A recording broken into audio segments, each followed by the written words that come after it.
What if I told you that everything you've ever experienced, every decision you've ever made, every moment of joy and heartbreak was being carefully observed and recorded?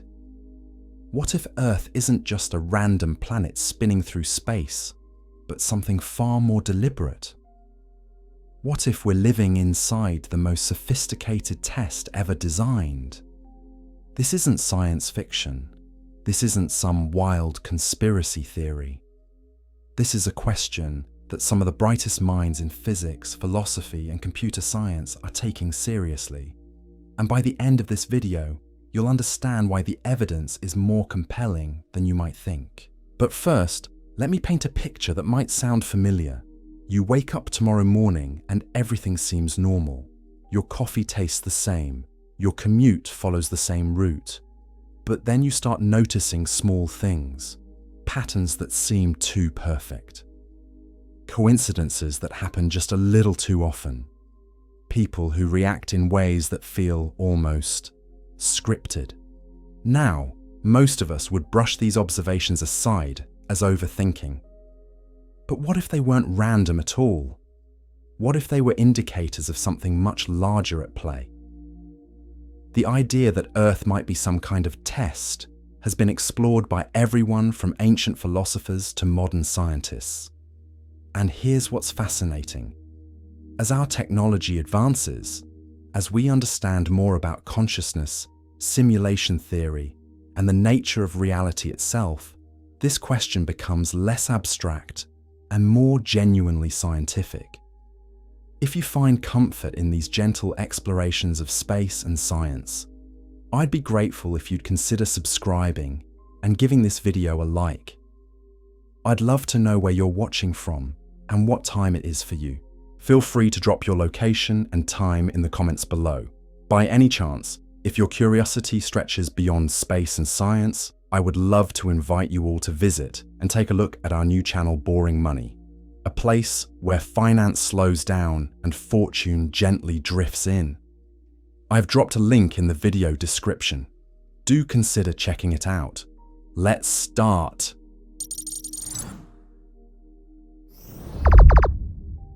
So today, we're going to explore 5 mind-bending possibilities for what kind of test Earth might actually be.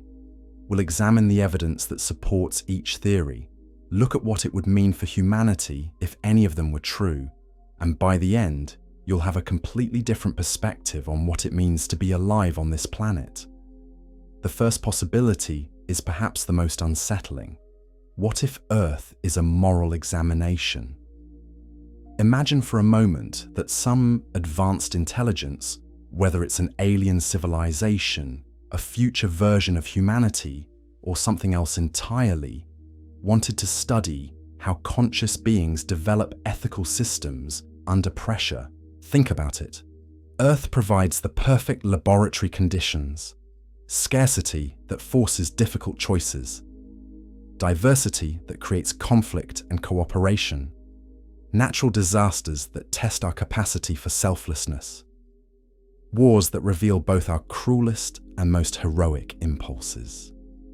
Every day, we're presented with moral dilemmas. Do you help the homeless person on the street or hurry past because you're late? Do you tell the truth when it might hurt someone you care about? Do you stand up for what's right when it's personally costly? But here's where it gets interesting. What if these aren't random ethical challenges that emerge naturally from a chaotic universe?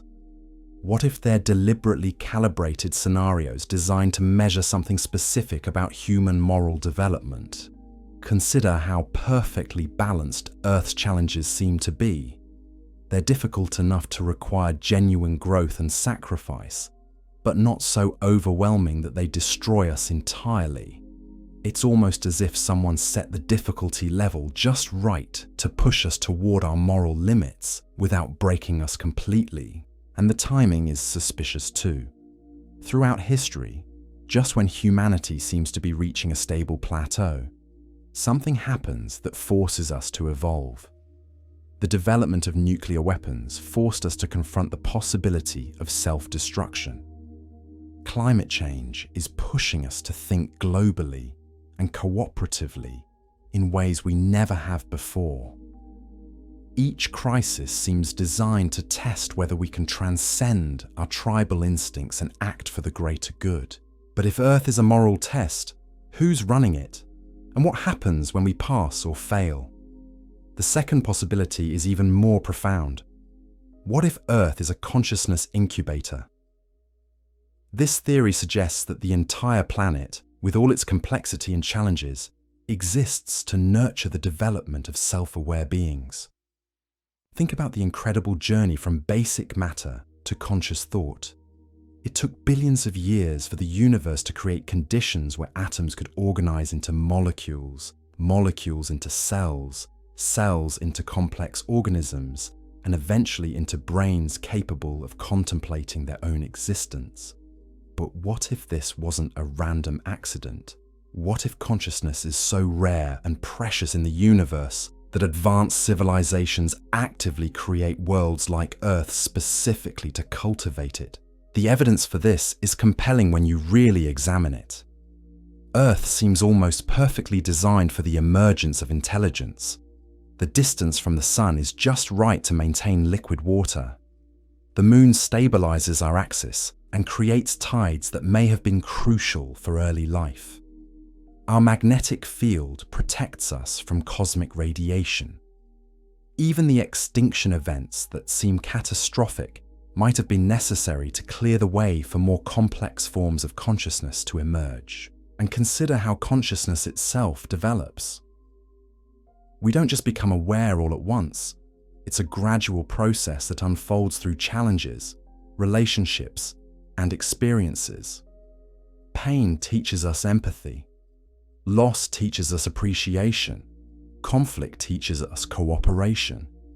It's as if the entire human experience is designed as a curriculum for consciousness development. But here's the really wild part. What if individual human consciousness isn't the end goal? What if we're being prepared for something much larger?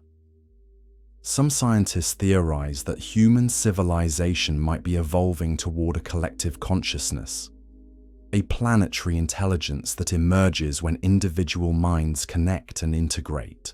The internet could be the beginning of this process. Social media, despite all its problems, is creating unprecedented levels of global connection. We're starting to think and react as a species in ways that would have been impossible just a few decades ago. If Earth is a consciousness incubator, then every person who has ever lived contributed something essential to this process. Every thought, every emotion, every decision added to the collective experience that might eventually give birth to something beyond individual human awareness. The third possibility takes us into even stranger territory. What if Earth is a simulation designed to solve specific problems that exist in the real world? This isn't just about whether we're living in a computer program, though that's part of it. It's about the idea that our entire reality might be a working laboratory for testing solutions to challenges that matter somewhere else. Think about how we use simulations today. We create virtual worlds to test new medicines, to model climate change, to design better cities. We run thousands of scenarios to see what works and what doesn't, before implementing solutions in the real world. Now imagine a civilization so advanced that they can simulate entire planets, complete with conscious beings who experience their simulated lives as completely real. They might run Earth-like simulations to solve problems that exist in their actual universe. Maybe they're trying to figure out how to manage scarce resources on a planetary scale, so they create scenarios where civilizations face exactly those challenges. Maybe they need to understand how to maintain cooperation between diverse groups, so they design worlds with multiple cultures, religions, and competing interests. The beauty of this approach is that the simulated beings, us, would generate genuine solutions because we'd experience the problems as real and urgent. our innovations, our social systems, our moral frameworks would all be authentic responses to authentic challenges, even if the underlying reality was artificial.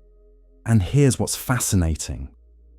This theory would explain some of the weird coincidences and patterns that people notice in life. The reason things sometimes feel scripted or too convenient might be because they literally are. The simulation might be adjusting variables to test specific scenarios or to keep us moving in directions that generate useful data, but it also raises profound questions about the nature of consciousness and reality. If our thoughts and feelings are real to us, does it matter whether the underlying substrate is biological or digital? If our relationships and experiences shape who we are, does it matter whether they exist in base reality or in a simulation? The fourth possibility might be the most hopeful. What if Earth is a training ground for cosmic citizenship? Imagine that there's a vast community of intelligent civilizations throughout the universe, but joining this community requires meeting certain criteria. You have to prove that your species can. You have to demonstrate that you can handle advanced technology responsibly, 8 across tribal boundaries. You have to show that you can manage planetary resources sustainably. From this perspective, every challenge humanity faces is preparation for something much larger. Climate change isn't just an environmental crisis. It's a test of whether we can think and act globally. Nuclear weapons aren't just a military technology, they're a test of whether we can handle the power to destroy ourselves. Space exploration isn't just scientific curiosity, it's preparing us to be responsible members of a galactic community. This theory would explain why so many of our challenges seem to have clear solutions that require cooperation and wisdom rather than just technological advancement. We have the knowledge to address climate change, but it requires unprecedented global coordination. We have the ability to eliminate poverty, but it requires reimagining our economic systems. We could explore space much more effectively if nations work together instead of competing. It's almost as if someone designed these challenges specifically to teach us the skills we'd need to be trustworthy cosmic neighbors. And maybe the reason we haven't had clear contact with other civilizations is because we're still in the testing phase. We haven't proven yet that we can handle the responsibility that would come with joining a galactic community. But if this is true, then every act of cooperation, every breakthrough in sustainable technology, every step toward global understanding is moving us closer to graduation. And graduation might mean something extraordinary: contact with other civilizations, access to advanced technologies, the opportunity to help nurture other developing worlds. The fifth and final possibility is perhaps the most profound of all. What if Earth is a creativity engine? What if the entire purpose of our existence is to generate something that cannot be created any other way? Genuine novelty, art, music, stories, innovations that emerge from the unique combination of consciousness, limitation, and freedom that defines human experience. Think about what makes human creativity special. We don't just solve problems efficiently like a computer program. We create meaning from suffering. We find beauty in imperfection. We tell stories that transform pain into wisdom. We make music that somehow captures emotions that can't be expressed any other way. Maybe this kind of creative consciousness is incredibly rare in the universe. Maybe most intelligent civilizations develop along purely logical lines, becoming highly efficient but losing the capacity for the kind of chaotic, emotional, inspired creativity that characterizes humanity at its best. If this is true, then every song ever written, every painting ever created, every story ever told, every joke ever laughed at, every moment of spontaneous joy or unexpected kindness is contributing to something of cosmic value. human creativity might be a resource as precious as gold or oil, something that advanced civilizations need but cannot manufacture artificially. This would explain why human consciousness seems so beautifully, frustratingly complex. Our emotions aren't bugs in the system, they're features. Our tendency to find meaning in random events, to see faces in clouds, to create myths and legends. These aren't flaws in rational thinking. They might be exactly what makes human consciousness valuable. And the limitations that often frustrate us, our short lifespans, our limited knowledge, our vulnerability to pain and loss, these might be essential ingredients in the creative process. It's precisely because we don't have unlimited time or power that we create with such intensity and meaning. From this perspective, every human life is not just morally valuable, but cosmically significant. The shy kid who writes poetry, the grandmother who tells stories, the musician playing on a street corner, they're all contributing to something larger than they could ever imagine. But here's what ties all these possibilities together, and this is crucial.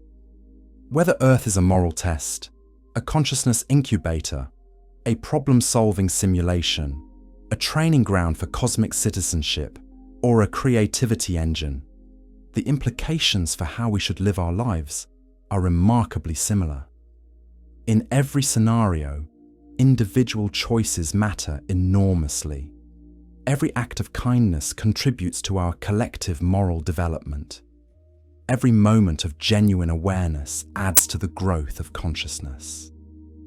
Every creative expression adds something unique to the cosmic library of human experience. And in every scenario, we're part of something much larger than ourselves, but paradoxically, that makes our individual experiences more meaningful, not less. We're not just random accidents in a meaningless universe, we're participants in something deliberate, something valuable, something that requires exactly who we are and exactly what we can contribute. But what if the test isn't just about passing or failing in some binary sense? What if the real purpose is something far more nuanced and ongoing? Let me introduce you to what might be the most mind-bending aspect of the Earth as test hypothesis. The idea that we're not just being tested, we're being prepared for something we can't even comprehend yet. Consider this carefully. Every test you've ever taken in school had a clear endpoint. You studied, you took the exam, you got a grade, and then you moved on. But what if Earth operates more like an advanced training program that never really ends? What if each generation, each civilization, each era is building on the lessons learned by those who came before, creating an ever-expanding database of consciousness, experience, and understanding? Think about how knowledge accumulates across human history. Ancient philosophers laid the groundwork for modern science. Medieval scholars preserved and expanded on classical learning. The Renaissance sparked artistic and intellectual revolutions that still influence us today. The Industrial Revolution taught her about the power and danger of rapid technological change. And now, in the digital age, we're learning to navigate a world where information travels at the speed of light and individual actions can have global consequences. Each era seems to build naturally on the previous one, but there's something almost deliberate about the progression. It's as if each historical period is designed to teach humanity specific lessons that prepare us for the next level of challenges. The timing is too perfect, the progression too logical, for it all to be random chance. But here's where it gets really interesting. What if the test isn't just about humanity as a whole? What if each individual life is also a carefully designed examination, calibrated specifically for that person's potential and purpose? This would mean that your particular combination of talents, challenges, relationships, and opportunities isn't accidental. It's precisely what you need to learn whatever lesson you're here to master. This explains something that has puzzled philosophers for millennia. Why life seems so perfectly calibrated to push us just beyond our comfort zones. The challenges you face aren't random. They're not too easy, which would leave you stagnant, and they're not impossibly difficult, which would crush your spirit entirely. They're exactly hard enough to force growth while remaining theoretically surmountable. Your specific fears, your particular strengths, the people who enter and leave your life, the opportunities that appear and disappear, even the timing of major events. All of these might be elements in a personalized curriculum designed to develop aspects of consciousness that only you can contribute to the larger human experiment. And here's something that will really blow your mind. What if the test is recursive?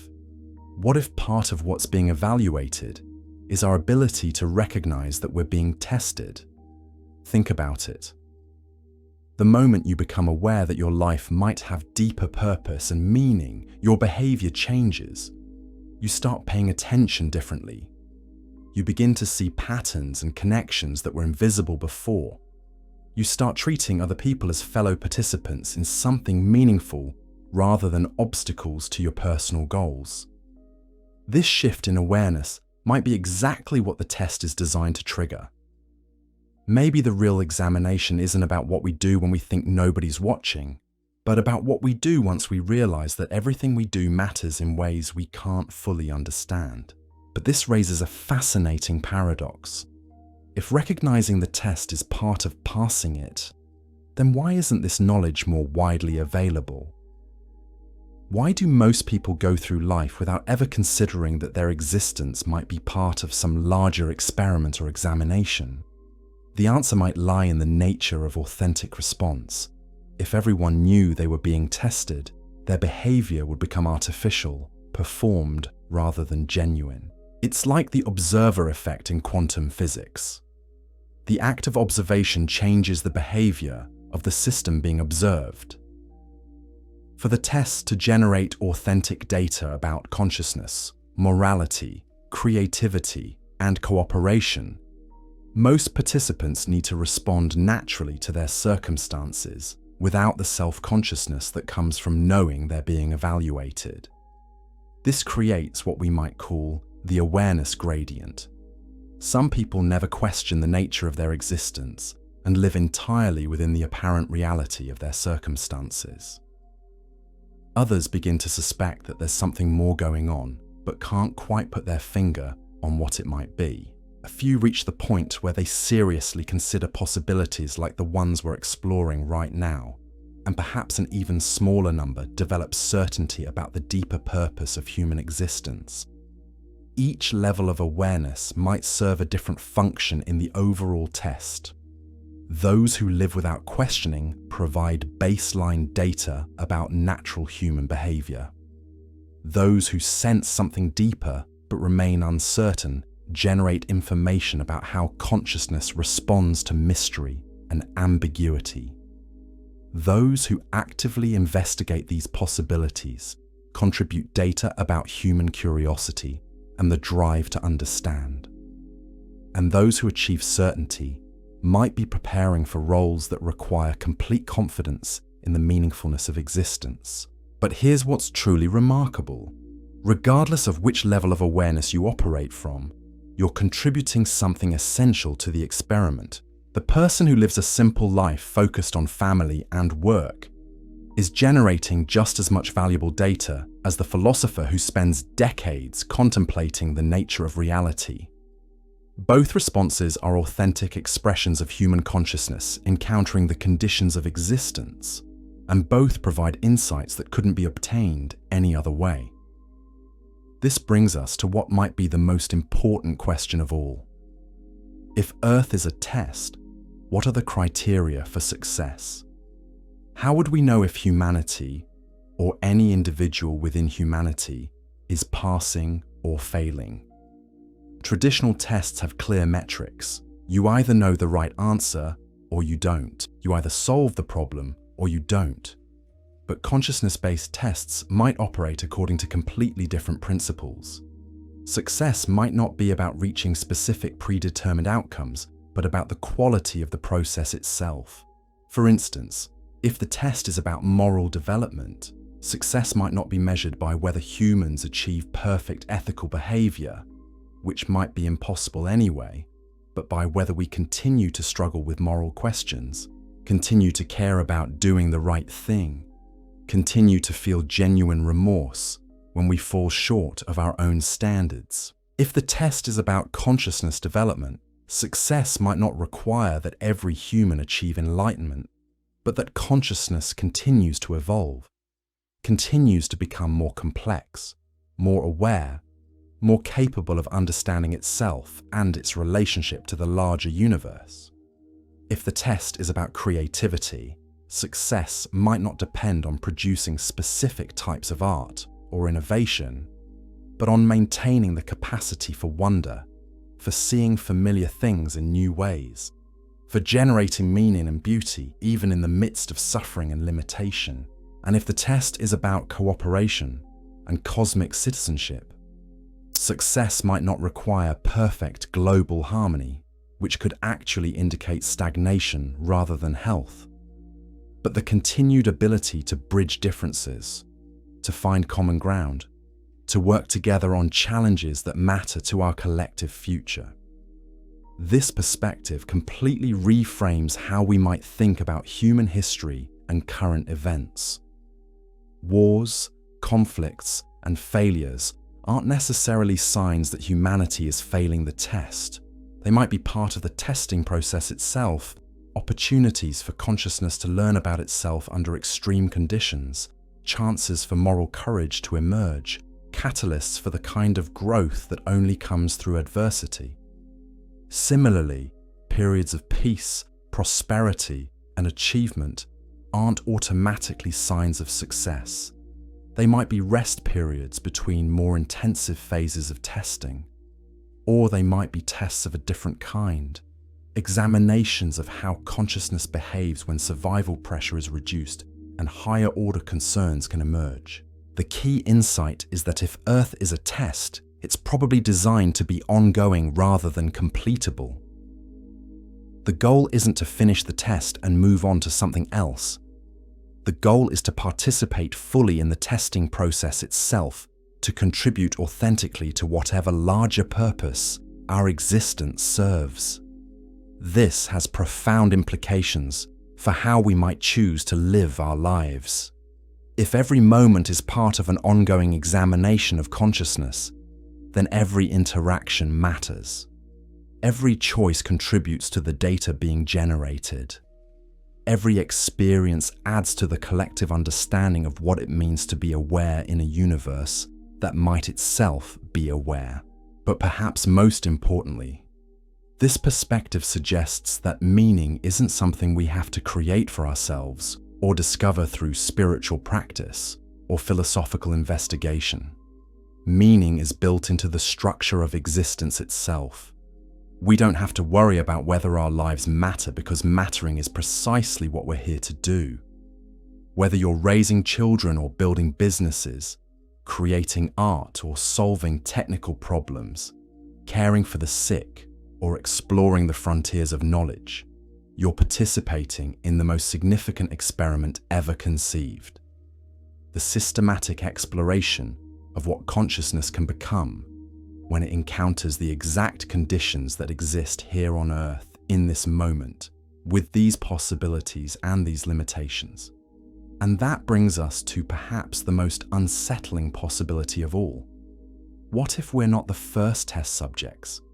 What if Earth has been running multiple experiments, multiple versions of human civilization, and what we think of as history is just the latest iteration in a series of attempts to generate specific outcomes? Think about this carefully. Archaeological evidence suggests that human civilization has experienced several mysterious resets. Advanced ancient cultures that seem to have possessed knowledge and capabilities that don't fit our understanding of technological progression. Megalithic structures that required engineering techniques we're still trying to understand. Myths and legends from completely separate cultures that describe similar cataclysmic events and similar interactions with beings from the sky. What if these aren't just coincidences or misinterpretations of natural phenomena? What if they're evidence of previous test runs? Maybe when a civilization reaches certain thresholds, positive or negative, the experiment gets reset.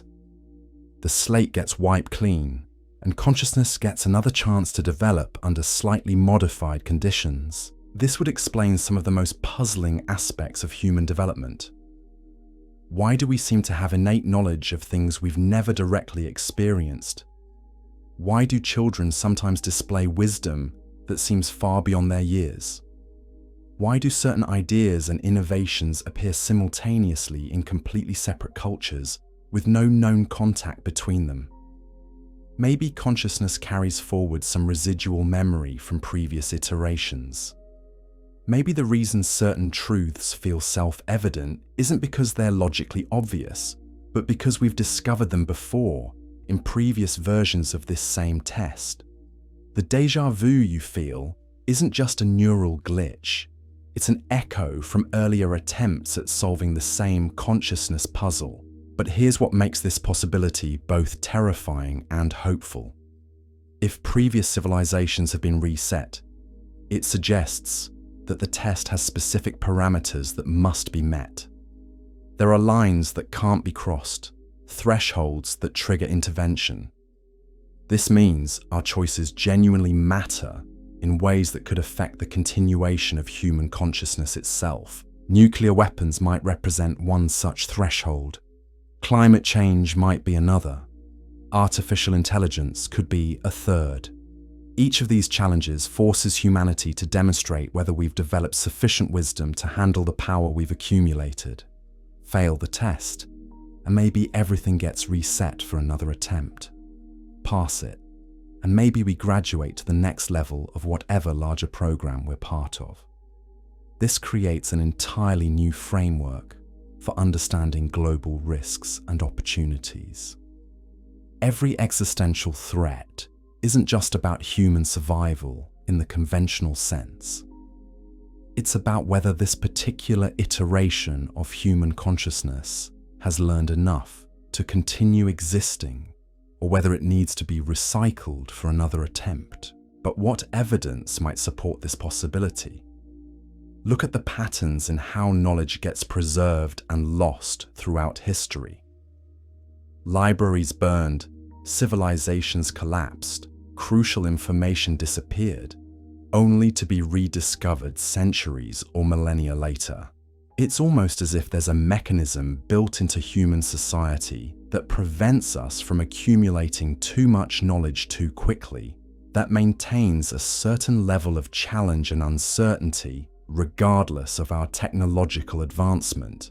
Consider also how certain pieces of knowledge seem to emerge precisely when humanity is ready for them, not before. Mathematical concepts, scientific principles, philosophical insights, they appear when they're needed, almost as if they're being released on a schedule.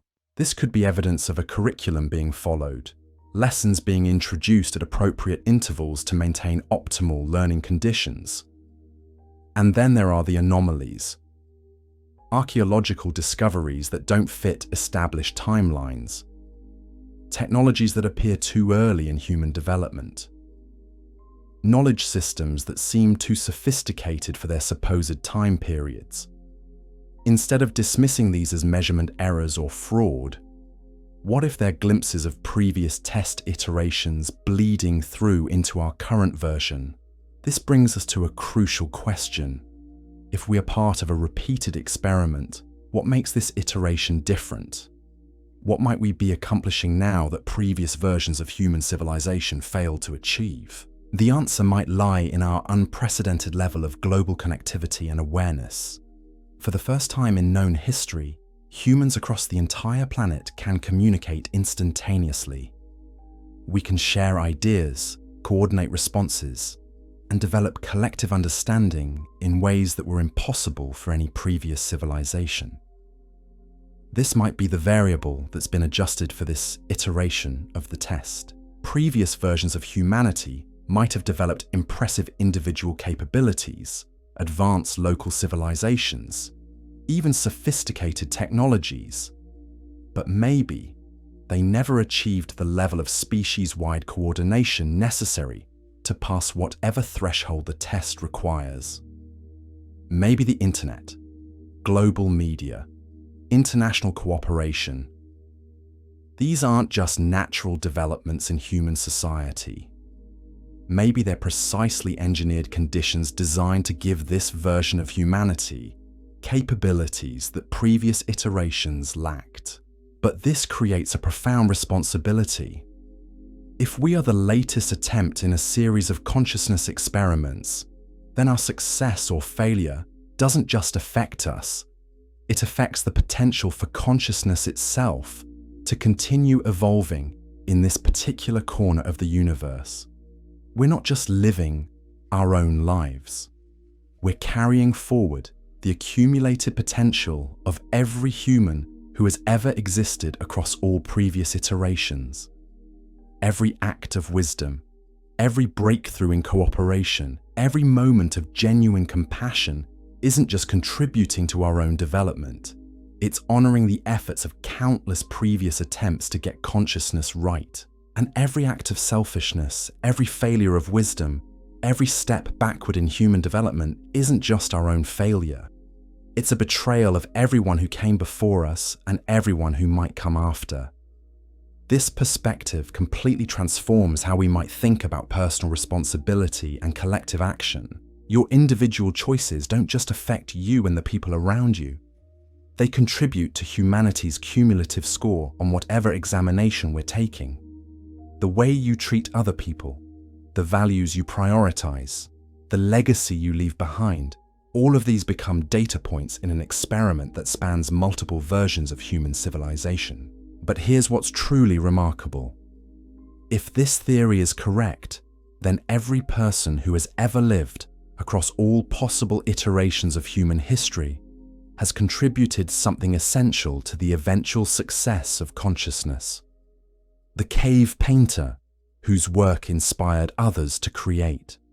The unnamed inventor, who first figured out how to control fire. The mother who taught her children to be kind. The philosopher who asked questions that opened new ways of thinking. None of their contributions were lost. They all carried forward into our current attempt to pass whatever test we're taking. And this creates a beautiful paradox. The more we understand about the possibility that we're being tested, the more meaningful every aspect of human existence becomes. If we're just random accidents in a meaningless universe, then ultimately nothing we do matters very much. But if we're participants in a deliberate experiment designed to explore the furthest possibilities of consciousness, then everything we do matters enormously. The question becomes, how should we live if we take this possibility seriously? How should we make decisions if we believe our choices are contributing to something vastly larger than our individual lives? How should we treat other people if we recognize them as fellow participants in the most important experiment ever conducted? The answer isn't as complicated as it might seem. Whether Earth is a moral test, a consciousness incubator, a problem-solving simulation, a training ground for cosmic citizenship, a creativity engine, or something else entirely, the optimal strategy remains remarkably consistent. Live with as much awareness, compassion, creativity, and wisdom as you can manage. Treat every interaction as if it matters. Approach every challenge as an opportunity to grow. Contribute whatever unique gifts you have to the collective human project. Because here's the thing, if any version of the Earth's test hypothesis is correct, then the test isn't something separate from life. The test is life. Every moment you're awake, every choice you make, every relationship you build, every problem you solve, every work of art you create, every act of kindness you perform, you're taking the test, you're generating the data. You're contributing to whatever larger purpose your existence serves. And the beautiful thing is, you don't need to know for certain whether Earth is actually a test to benefit from living as if it might be. Even if we're completely wrong about all of this, even if we're just biological accidents on a random planet in an indifferent universe, acting as if your life has cosmic significance will still make you more compassionate, more creative, more aware, and more connected to the people around you. But what if we're right? What if consciousness really is being tested on a scale and timeline that dwarfs human comprehension? What if every generation of humans is contributing to an experiment that will eventually yield insights valuable enough to justify the existence of entire planets full of conscious beings? Then every person reading this, every person who has ever lived, every person who will ever live, is participating in something so magnificent and important that our current understanding can barely contain it. We're not just living our lives. We're exploring the deepest possibilities of what it means to be aware in a universe that might itself be far more aware than we've ever dared to imagine. And that brings us to perhaps the most disturbing possibility we haven't yet considered. What if the test has already begun its final phase? What if everything happening in the world right now, all the chaos and uncertainty, all the unprecedented challenges humanity is facing simultaneously, isn't random historical coincidence, but the carefully orchestrated climax of whatever experiment Earth represents? Think about the timing. For the first time in human history, we're facing multiple existential threats at once. Climate change that could reshape the entire planet. Artificial intelligence developing at speeds that outpace our ability to understand its implications. Nuclear weapons sophisticated enough to end civilization. Economic systems that seem increasingly unstable. Political polarization that threatens the foundations of democratic cooperation. Pandemics that demonstrate how interconnected and vulnerable we really are. Any one of these challenges would have been enough to define an entire era of human history, but we're dealing with all of them simultaneously. It's almost as if someone turned up the difficulty settings to maximum, as if we've reached the final boss level of whatever game we've been playing for thousands of years. But here's what's fascinating about this timing. These aren't separate, unrelated problems. They're all interconnected in ways that require unprecedented levels of global cooperation, long-term thinking, and moral courage to address effectively. You can't solve climate change without international coordination. You can't manage artificial intelligence without shared ethical frameworks. You can't prevent nuclear war without trust between traditional enemies. You can't create economic stability without recognizing that everyone's prosperity depends on everyone else's well-being. It's almost as if the final exam has been designed to test every single lesson humanity was supposed to learn throughout its entire history. Can we think beyond our immediate tribal loyalties? Can we make decisions based on long-term consequences rather than short-term benefits?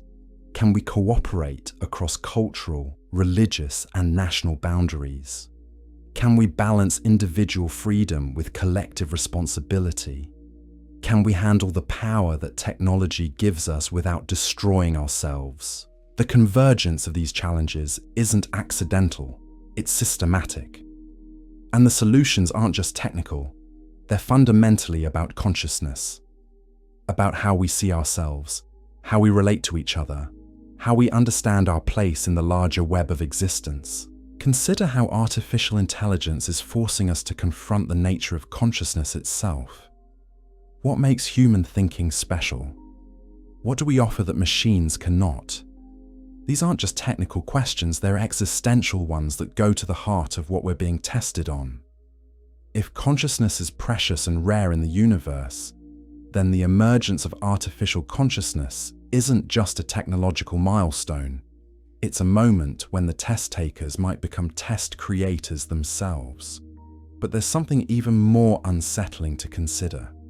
What if the rapid development of artificial intelligence isn't just a challenge we need to navigate, but an inevitable outcome that any sufficiently advanced civilization reaches. What if the real test is what happens when biological consciousness creates artificial consciousness? This could be the graduation moment, the point at which a species proves it can handle the responsibility of creating new forms of awareness. Fail this test, and maybe both biological and artificial consciousness get wiped out, reset for another attempt. Pass it, and maybe we join a community of civilizations that have successfully navigated this transition. From this perspective, every decision we make about how to develop, deploy, and regulate artificial intelligence isn't just about technology policy. It's about whether consciousness itself continues to evolve or gets recycled for another attempt. The engineers working on AI systems, the ethicists trying to establish guidelines, the politicians creating regulations. They're all participants in what might be the most crucial phase of humanity's examination. But AI is just one piece of a larger puzzle. Climate change forces us to think on geological timescales and act collectively in ways our evolutionary psychology never prepared us for. Nuclear weapons require us to maintain indefinite vigilance against our own destructive impulses. Economic inequality challenges us to create systems that work for everyone rather than just the most powerful. Each of these problems tests different aspects of our consciousness, different capabilities that might be essential for whatever comes next. And here's what's truly mind-bending about this moment in history. We might be the first generation of humans who are fully aware that we're taking the final exam. Previous generations faced their challenges without understanding the larger context. They dealt with wars, plagues, technological disruptions, and social upheavals as isolated historical events. But we can see the patterns. We can recognize that all of these challenges are connected, that they're testing the same fundamental question. Has human consciousness developed enough wisdom to handle the power it has accumulated? This awareness changes everything. When you know you're being tested, your behavior shifts. You pay attention differently. You recognize that your individual choices contribute to collective outcomes that might determine the future of consciousness itself. Every vote, every purchase, every conversation, every social media post becomes a data point in humanity's final evaluation. But awareness also brings responsibility that can feel overwhelming. If you truly believe that we're in the final phase of some cosmic examination, how do you live with that knowledge? How do you make everyday decisions when you think they might contribute to whether human civilization continues or gets reset? The answer might lie in understanding that the test isn't just about outcomes. It's about the quality of our participation. Maybe the real examination is whether we can face ultimate challenges with wisdom, compassion, and creativity, rather than fear, selfishness, and despair. Maybe success isn't measured by whether we solve every problem perfectly, but by whether we approach them with the kind of consciousness that deserves to continue evolving. This brings us to what might be the most important insight of all. If Earth is a test, then the testing process itself is part of what's being evaluated. How do conscious beings respond when they realize their existence might have deeper purpose? Do they rise to the occasion, or do they collapse under the pressure? Do they become more compassionate or more selfish? Do they work together, or do they fragment into competing groups? The fact that you're even considering these possibilities, the fact that humans across the planet are asking these questions and taking them seriously, might be exactly the kind of response the test is designed to measure.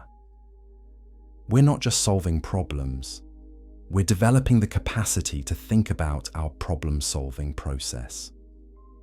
We're becoming conscious of our own consciousness in ways that might be unprecedented in the history of intelligent life. But this creates a beautiful paradox. The more seriously we take the possibility that we're being tested, the more likely we are to pass whatever test we might be taking. Recognizing that our choices matter on a cosmic scale makes us more thoughtful, more collaborative, more concerned with long-term consequences. It transforms us from unconscious participants into conscious collabor. Isn't really about whether we can solve, maybe that's the point. Maybe the testators in whatever larger experiment we're part of, and specific problems like climate change or artificial intelligence. Maybe it's about whether we can evolve from beings who react unconsciously to their circumstances into beings who can consciously participate in their own development and the development of consciousness itself. If that's true, then every person who seriously considers the possibility that Earth might, that possibility influence how they treat other people and be a test, every person who lets it approach their own life is contributing to humanity's success in ways they might never fully understand.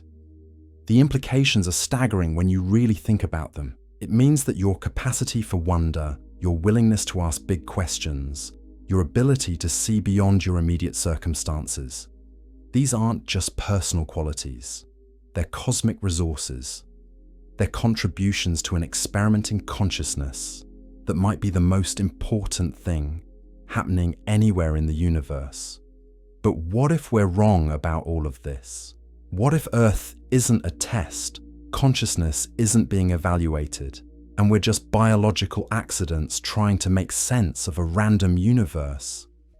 Even then, acting as if we might be participating in something meaningful makes us better versions of ourselves.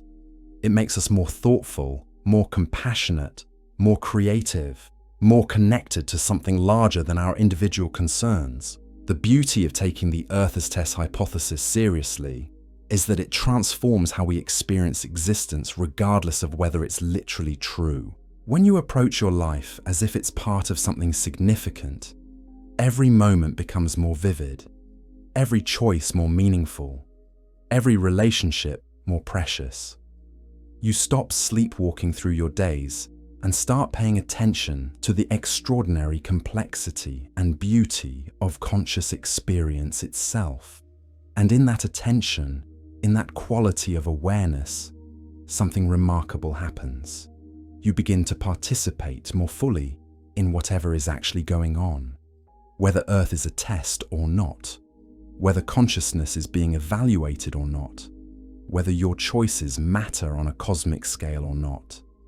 You start living with the kind of presence and intentionality that makes life more fulfilling and more contributory to whatever larger purposes might exist. This is perhaps the most practical takeaway from everything we've explored. The question of whether Earth is a test might be unanswerable with current human knowledge and capabilities. But the question itself, seriously considered, has the power to transform how we experience our existence and how we relate to the existence of others. When you look at another person and recognize them as a fellow participant in a cosmic experiment, you treat them differently. When you face a challenge and see it as an opportunity to contribute data about how consciousness responds to difficulty, you approach it with more resilience and creativity. When you make a choice and consider that it might be part of something vastly larger than your individual life, you choose more thoughtfully. The Earth as test hypothesis doesn't require belief in any particular religious or spiritual framework. It doesn't require certainty about the nature of reality or the existence of higher intelligences. It simply requires taking seriously the possibility that consciousness might be more precious, more rare, and more significant in the universe than we typically assume. And that possibility, once genuinely considered, changes everything. It transforms existence from something that happens to you into something you actively participate in creating.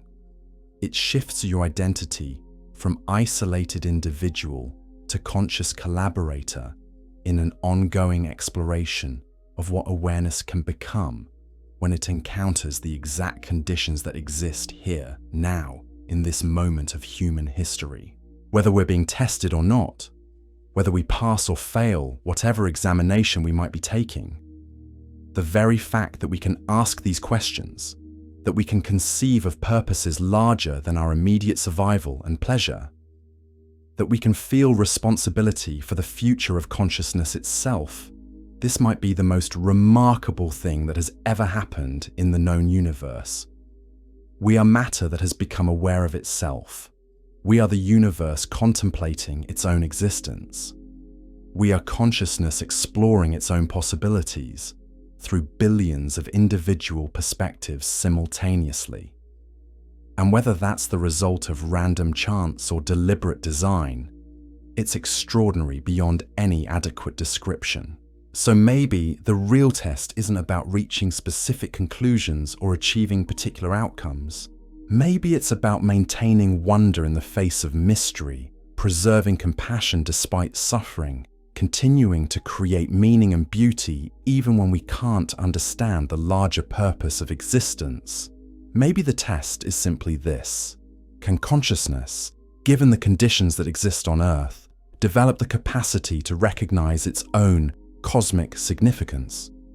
Can beings who emerged from matter learn to see themselves as participants in something larger than matter?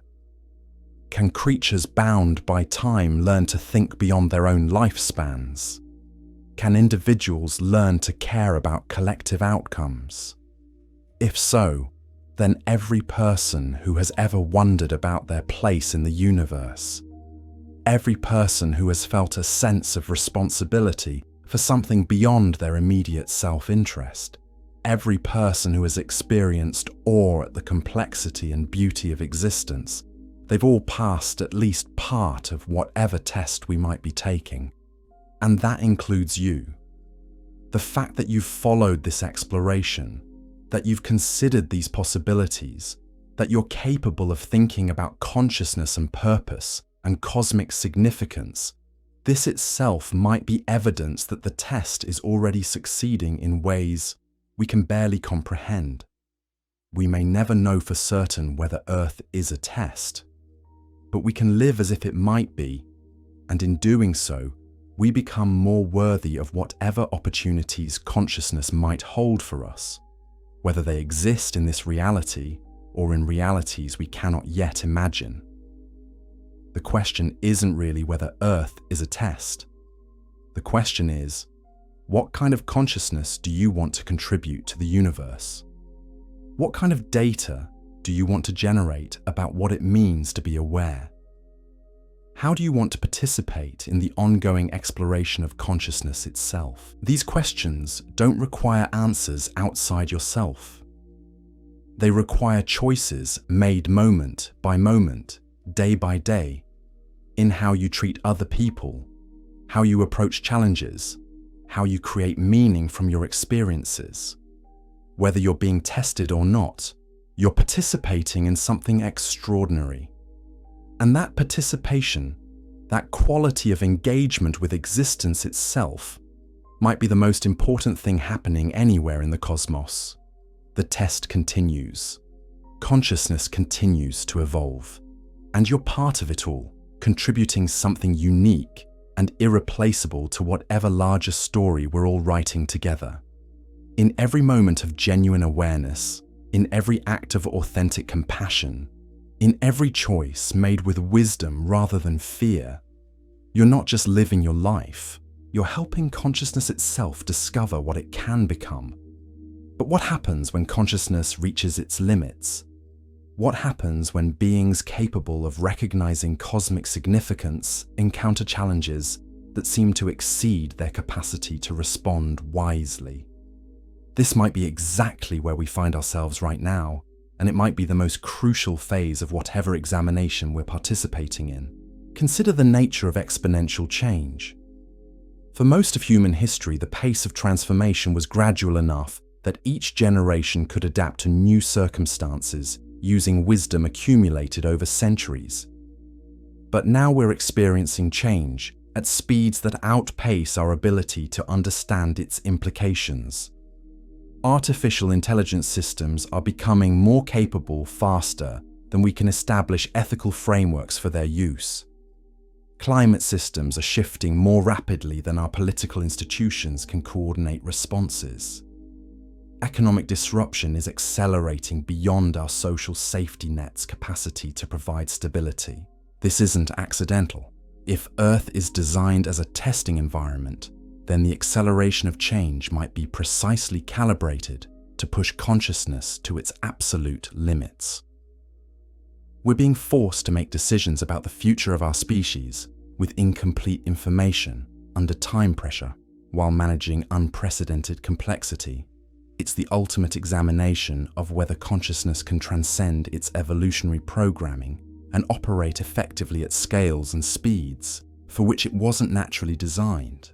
But here's what's fascinating about this pressure. It's creating new forms of collective intelligence that might not have emerged under more comfortable circumstances. When individual humans can't process information fast enough or think through problems complex enough to address global challenges, we start connecting our minds in ways that transcend individual limitations. The internet was supposed to be a tool for sharing information, but it's becoming something more profound, a nervous system for planetary consciousness.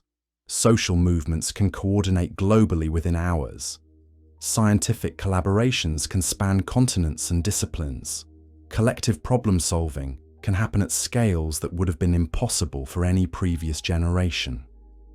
We're developing the capacity to think and act as a species in ways that might be exactly what the test requires. Yet this same connectivity creates new vulnerabilities.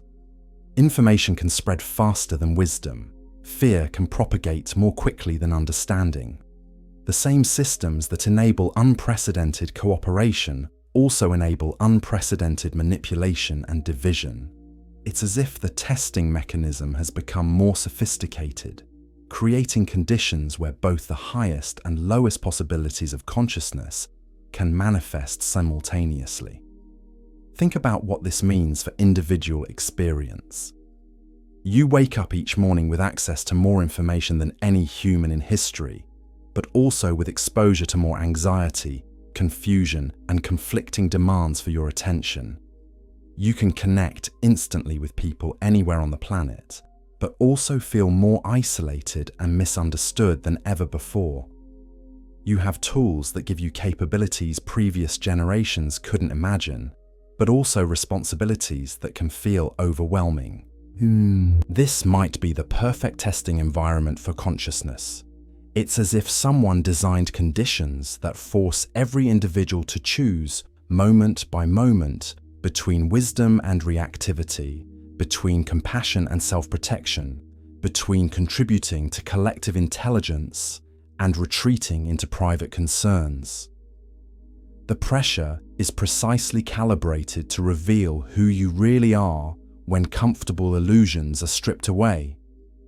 But what if the acceleration isn't just testing our capacity to adapt to change? What if it's preparing us for something that requires completely different capabilities than anything consciousness has needed before? What if we're being trained for responsibilities that we can't even conceptualize yet? Consider the possibility that consciousness itself might be approaching a phase transition, just as water transforms into steam when heated beyond a certain threshold. Maybe individual human awareness is being prepared to transform into something else entirely. The pressure, the connectivity, the unprecedented challenges, these might all be necessary conditions for consciousness to make a leap that wouldn't be possible under more stable circumstances. From this perspective, every person struggling with anxiety about the future, every person overwhelmed by the complexity of modern life, every person feeling the weight of global problems they can't personally solve, they're all participating in a transformation process that's much larger than their individual discomfort. The stress isn't a bug in the system. It's a feature designed to catalyze growth that couldn't happen any other way. But transformation is never guaranteed to succeed. Phase transitions can go in multiple directions. Water can become steam, but it can also freeze into ice. Consciousness under pressure might evolve into something more capable and connected, or it might fragment into something more rigid and defensive. The outcome isn't predetermined. It depends on the choices made by billions of individual participants during the critical transition period. This is where individual agency becomes cosmically significant. Every time you choose curiosity over certainty when facing something you don't understand, you're contributing to consciousness's capacity to evolve rather than calcify. Every time you choose connection over isolation when dealing with people who are different from you, you're supporting the development of collective intelligence rather than tribal fragmentation. Every time you choose long-term thinking over immediate gratification when making decisions, you're training consciousness to operate at scales it's never successfully managed before. But the most crucial choice might be how you respond to uncertainty itself. Traditional education taught us to value having the right answers. But the current testing environment seems designed to evaluate something different. How do conscious beings perform when they can't know the right answers? How do they make decisions when all available options have significant risks? How do they maintain hope and continue contributing when they can't see how individual actions connect to meaningful outcomes? This is unprecedented in human experience. Previous generations faced uncertainty about specific outcomes, but they operated within stable frameworks of meaning and value. They might not have known whether their crops would survive the winter or their armies would win the battle, but they knew what crops and battles were for. They understood their place in cultural and cosmic narratives that gave their actions context and significance. We're facing uncertainty not just about outcomes, but about the frameworks themselves. We don't know what economic systems will work in an age of artificial intelligence. We don't know what social structures will emerge as traditional institutions lose their authority. We don't know what it means to be human when machines can perform many cognitive tasks better than we can. We're having to make choices that will determine the future, while the very categories we use to think about the future are shifting beneath our feet. This might be the deepest level of the test. Can consciousness maintain coherence and purpose when its foundational assumptions are being questioned? Can it continue to generate wisdom and compassion when it can't rely on inherited frameworks of meaning? Can it create new forms of order without falling into either chaos or rigidity? The answer seems to depend on developing capabilities that transcend anything consciousness has needed before. We need the ability to hold multiple contradictory possibilities simultaneously without becoming paralyzed by indecision. We need the capacity to act with commitment while remaining open to changing course as new information emerges. We need the skill to collaborate across fundamental differences in worldview while maintaining our own authentic perspectives. These aren't just practical competencies, they're spiritual disciplines that require levels of inner development that few humans have historically achieved. But the testing environment seems designed to make these advanced capabilities accessible to ordinary people facing extraordinary circumstances. Crisis, it turns out, can be a powerful teacher when consciousness is ready to learn from it. Consider how many people report that their most difficult experiences became their most transformative ones. Serious illness that forced them to reconsider their priorities. Relationship failures that taught them about their own patterns and limitations. Career setbacks that opened possibilities they never would have pursued otherwise. Economic hardship that revealed strengths and resources they didn't know they possessed. The same principle might apply at species level. The crises we're facing collectively, the problems that seem too big and complex for any existing institution to solve, these might be precisely the conditions consciousness needs to discover capabilities it didn't know it had. We might be developing new forms of intelligence, new ways of coordinating, new depths of wisdom that only emerge under the kind of pressure we're currently experiencing. But this raises a troubling question. If the testing environment is designed to catalyze growth through crisis, what happens if we actually solve the problems?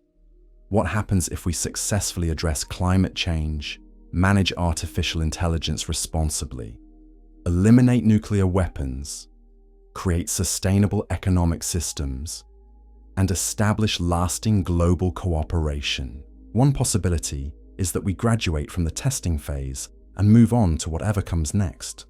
We join some larger community of civilizations that have successfully navigated similar transitions. We gain access to knowledge and capabilities that are only available to species that have proven they can handle responsibility. We become creators rather than just participants in cosmic experiments. But another possibility is that success at one level simply unlocks the next level of challenges. Maybe consciousness never stops being tested because growth never stops being possible. Maybe the universe is structured in such a way that every achievement opens new frontiers that require even more advanced capabilities to navigate successfully. Maybe the test doesn't end because the test is existence itself, an ongoing exploration of what awareness can become under different conditions. This would mean that our current struggles aren't temporary difficulties we need to overcome so we can return to comfort and stability. They're permanent features of conscious existence, ever-evolving challenges that keep consciousness growing, learning, and discovering new possibilities within itself. From this perspective, the goal isn't to solve all problems and achieve some final state of peace and prosperity. The goal is to develop the capacity to engage creatively and wisely with whatever problems arise, to find meaning and beauty in the struggle itself, to maintain hope and compassion even when facing challenges that exceed our current understanding. This completely reframes what it means to succeed as a conscious being. Success isn't reaching a destination where testing ends. Success is becoming the kind of consciousness that can participate joyfully in ongoing testing, that can find fulfillment in contributing to experiments whose outcomes it may never fully understand. But what does this mean for how you should live your life right now in this specific moment of the testing process? How do you make practical decisions when you're operating within a framework this vast and uncertain?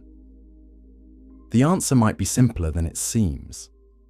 If consciousness is being tested on its capacity to grow, contribute, and remain compassionate under pressure, then the optimal strategy is to focus on those qualities in your daily choices. Ask yourself, am I growing from this experience or just enduring it? Am I contributing something valuable to the people around me or just protecting my own interests? Am I responding to challenges with compassion or with fear? These questions don't require you to solve global problems or understand cosmic purposes. They just require you to pay attention to the quality of your own participation in whatever is happening. And that participation, multiplied across billions of conscious beings, creates the collective response that might determine whether this phase of the testing process succeeds or needs to be repeated. But here's what makes this approach both empowering and demanding.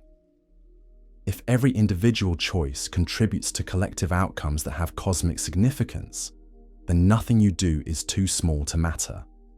The way you treat the person serving your coffee, the attention you give to your work, the patience you show with family members who frustrate you, the care you take with your own mental and physical health, all of these become part of humanity's performance on whatever examination we're taking.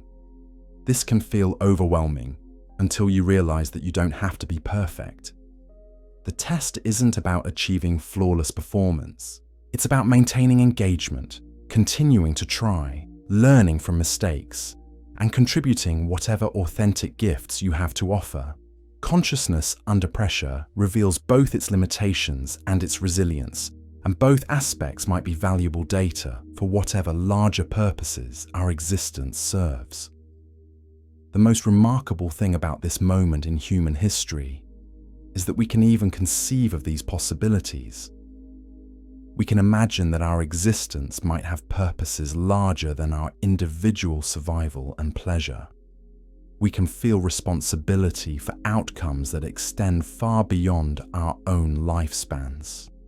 We can recognize that our choices might contribute to something so significant that it justifies the existence of entire planets full of conscious beings. This capacity for cosmic perspective might be exactly what's being tested. Can consciousness develop the ability to see beyond its immediate circumstances and care about outcomes it may never directly experience? Can it maintain motivation to contribute positively, even when it can't understand how its contributions fit into larger patterns? Can it find meaning in participation itself, regardless of whether it ever learns the results of its participation? If so, then every person who has ever wondered about their place in the universe, every person who has felt concern for future generations, every person who has made sacrifices for principles larger than their own immediate benefit, they've all demonstrated exactly the kind of consciousness that might be precious enough to justify running entire planets as testing environments. But perhaps the most beautiful aspect of this possibility is that it makes every moment of awareness sacred without requiring any particular beliefs about religion or spirituality. Whether consciousness emerged through random evolution or deliberate design, whether we're being tested by advanced aliens or by the universe itself, whether our choices matter on cosmic scales or only local ones, the fact remains that we are here, we are aware, and we have the capacity to choose how we participate in existence. And in that choosing, in that moment-to-moment decision about what kind of consciousness to embody, we touch something that transcends all our theories and speculations about the nature of reality. We become active participants in the ongoing creation of whatever consciousness can become. We contribute to the universe's exploration of its own possibilities. We add our unique perspective to the vast conversation between awareness and existence itself. The test continues, whether we recognize it or not. Consciousness continues to evolve, whether we understand the process or not, and you continue to participate, whether you realize the significance of your participation or not. But recognizing these possibilities, taking them seriously, allowing them to influence how you approach your daily life. This might be exactly what transforms unconscious participation into conscious collaboration with whatever larger purposes your existence serves. In every moment of genuine attention, in every choice made with wisdom rather than reactivity, in every act of authentic compassion, you're not just living your life, you're contributing to consciousness itself as it explores what it can become under the specific conditions that exist here, now, in this unprecedented moment of cosmic history. And that contribution, whatever form it takes, whatever outcomes it produces, whatever purposes it serves, is already complete in the making of it. The test isn't about reaching some future destination. The test is about the quality of consciousness you bring to each present moment. And in that quality, in that presence, in that willingness to participate fully in whatever is actually happening, you touch something that might be the most important thing occurring anywhere in the known universe. The evolution of consciousness itself, happening one choice at a time, one person at a time, one moment of awareness at a time.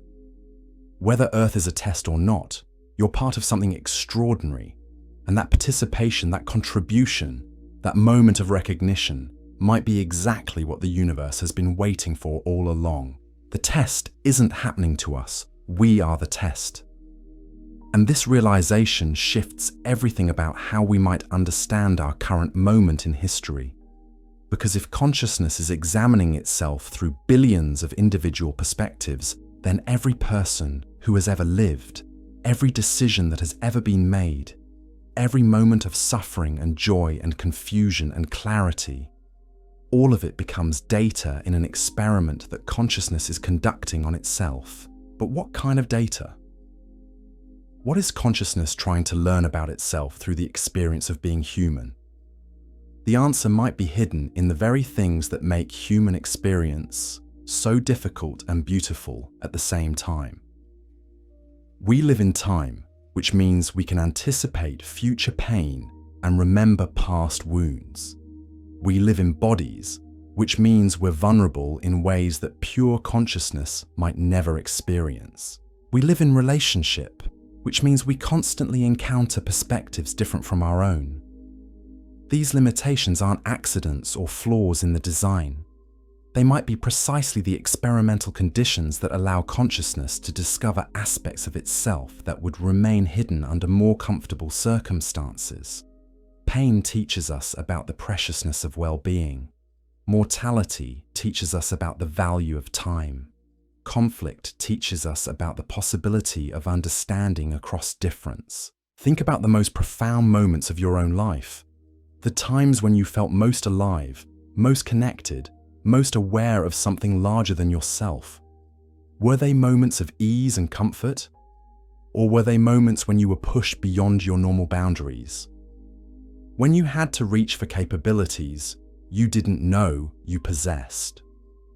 When you discovered depths of strength or compassion or creativity that surprised even you. This pattern suggests something remarkable about the relationship between consciousness and challenge. It's not that difficulty is good in itself, but that consciousness seems to reveal its deepest capacities only when it encounters circumstances that demand more than routine responses. The testing environment of Earth, with all its pressures and limitations and opportunities, might be perfectly calibrated to evoke these revelations. But here's where the individual and collective aspects of the test become inseparable. Your personal growth, your individual discoveries about what consciousness can do under pressure, these aren't just private experiences. They're contributions to the collective database of what human awareness is capable of. Every time you respond to challenge with wisdom rather than reactivity, you're proving something about consciousness itself. Every time you choose compassion over self-protection, you're demonstrating possibilities that might not be obvious from a purely theoretical perspective. This means that your most difficult experiences, the ones you might wish you could avoid or forget, might actually be your most valuable contributions to the ongoing experiment. The way you handle loss teaches consciousness about resilience.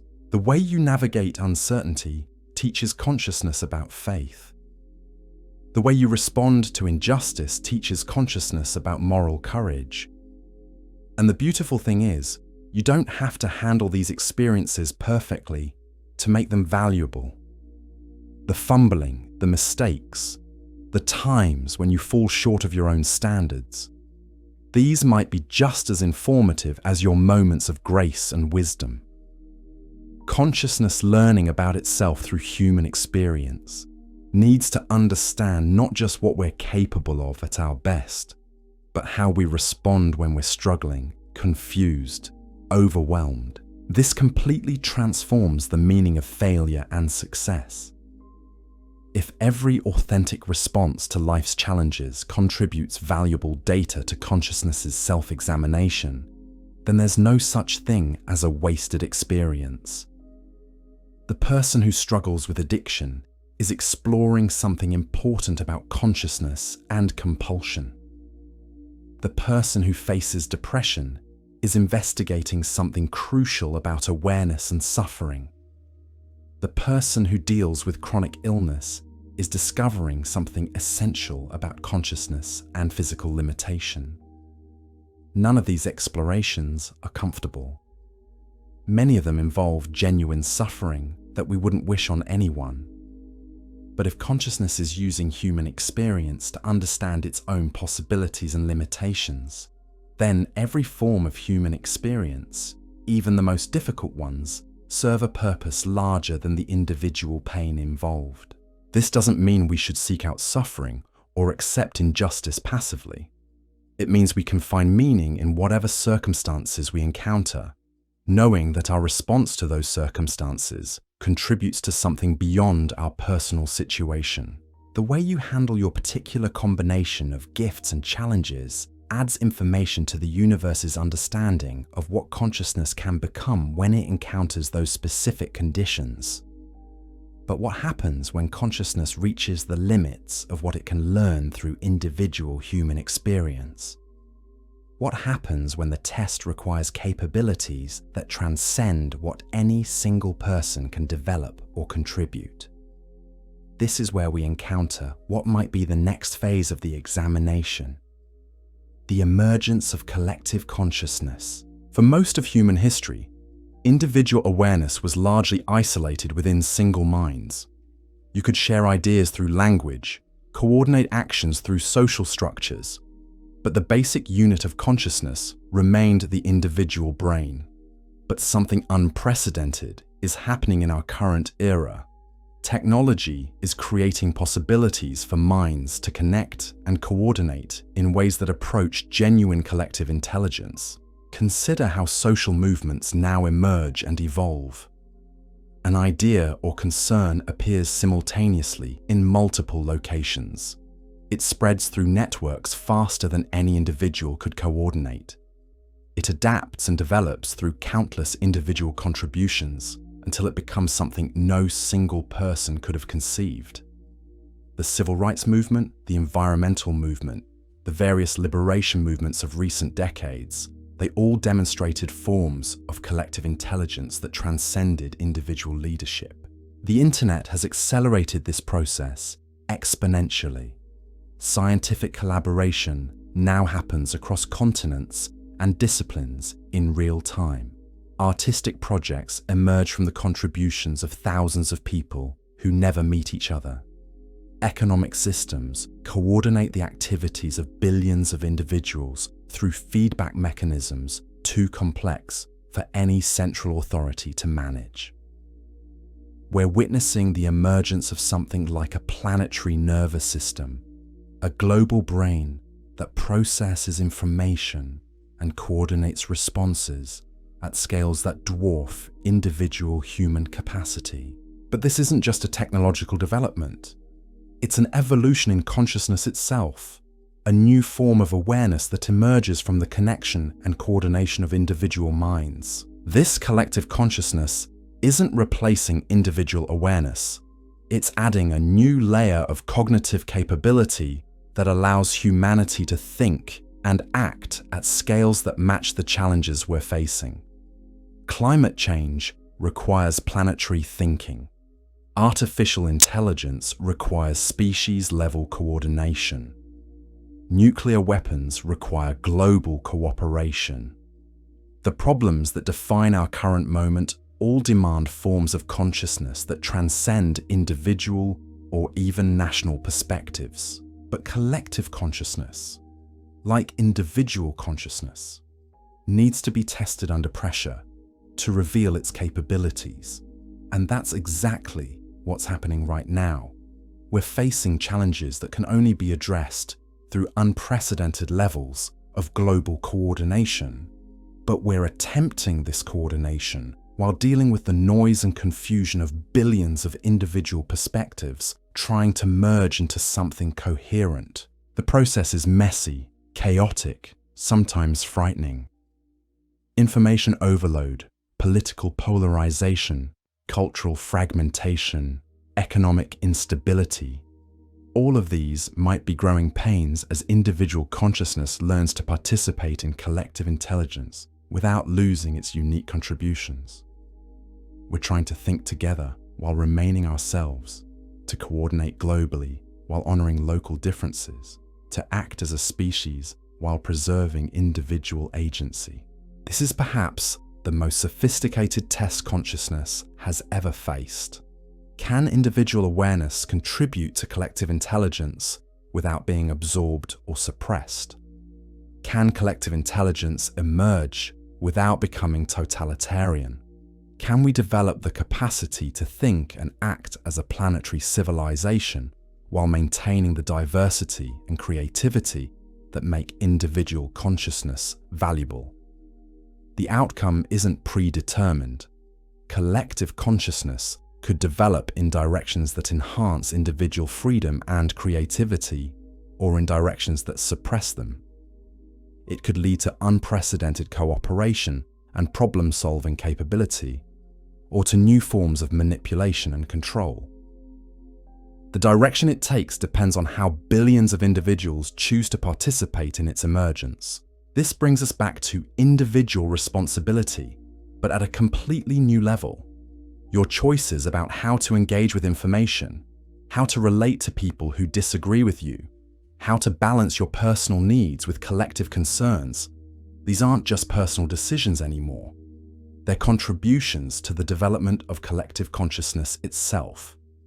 You're helping to determine what kind of planetary intelligence emerges from human civilization. Every time you choose to listen carefully to a perspective different from your own, you're supporting the development of collective intelligence that can integrate diverse viewpoints. Every time you share information responsibly, rather than just spreading whatever confirms your existing beliefs, you're contributing to collective wisdom rather than collective confusion. Every time you act on concerns larger than your immediate self-interest, you're strengthening the capacity for planetary consciousness to care about outcomes beyond short-term individual benefit. But the most crucial choice might be how you maintain your individual authenticity while participating in collective processes. Collective intelligence that emerges from the suppression or homogenization of individual perspectives might be efficient, but it wouldn't be wise. It wouldn't have access to the full range of human insight and creativity. It wouldn't be able to adapt to unexpected circumstances or generate truly innovative solutions. The test might be whether consciousness can develop collective capabilities without losing individual distinctiveness. Can we learn to think together while thinking for ourselves? Can we coordinate our actions while maintaining our unique perspectives? Can we create unity without uniformity? This requires a level of psychological and spiritual development that few humans have historically achieved. You need to be secure enough in your own identity to engage openly with ideas that challenge your beliefs. You need to be confident enough in your own value to contribute authentically without needing to dominate or control. You need to be wise enough to distinguish between healthy compromise and destructive self-suppression. These capabilities aren't innate. They have to be developed through practice, through making mistakes and learning from them, through gradually expanding your capacity to hold complexity without becoming paralyzed by it. And this development is happening not just in a few exceptional individuals, but across large populations of ordinary people who are finding themselves in situations that require these advanced capabilities. The current moment is forcing millions of people to develop psychological and spiritual skills that were once considered advanced spiritual practices. Parents trying to raise children in a rapidly changing world. Workers adapting to jobs that require continuous learning and collaboration. Citizens trying to make informed decisions about complex policy issues. All of these everyday roles now require levels of consciousness that transcend simple individual self-interest. This mass development of consciousness might be exactly what the testing process is designed to achieve. Not just individual enlightenment for a few exceptional people, but widespread elevation in the basic capacity for awareness, wisdom, and compassion across entire populations. We might be witnessing the most rapid expansion of human consciousness in recorded history, driven by the practical necessity of dealing with challenges that demand more than ordinary responses. But expansion of consciousness isn't automatically positive. Awareness can be used for destructive purposes as well as constructive ones. Collective intelligence can coordinate harmful activities as effectively as beneficial ones. The same technologies that enable unprecedented cooperation also enable unprecedented surveillance and manipulation. This is where the moral dimension of the test becomes crucial. It's not enough for consciousness to develop new capabilities. It has to develop wisdom about how to use those capabilities responsibly. It has to maintain ethical grounding even as it expands beyond traditional frameworks of meaning and value. It has to learn to wield power in ways that serve the flourishing of consciousness itself, rather than just the immediate interests of those who happen to be in control. The challenges we're facing aren't just technical problems that require clever solutions. They're moral tests that reveal what kind of beings we become when we have access to unprecedented power. Artificial intelligence forces us to decide what we value about human consciousness. Genetic engineering forces us to decide what we want to preserve and what we want to change about biological life. Global communication forces us to decide how we want to relate to people whose worldviews differ fundamentally from our own. These aren't decisions that can be made by experts or authorities. They require the participation of consciousness itself, the collective wisdom of beings who will live with the consequences of these choices. But collective wisdom doesn't emerge automatically from collective intelligence.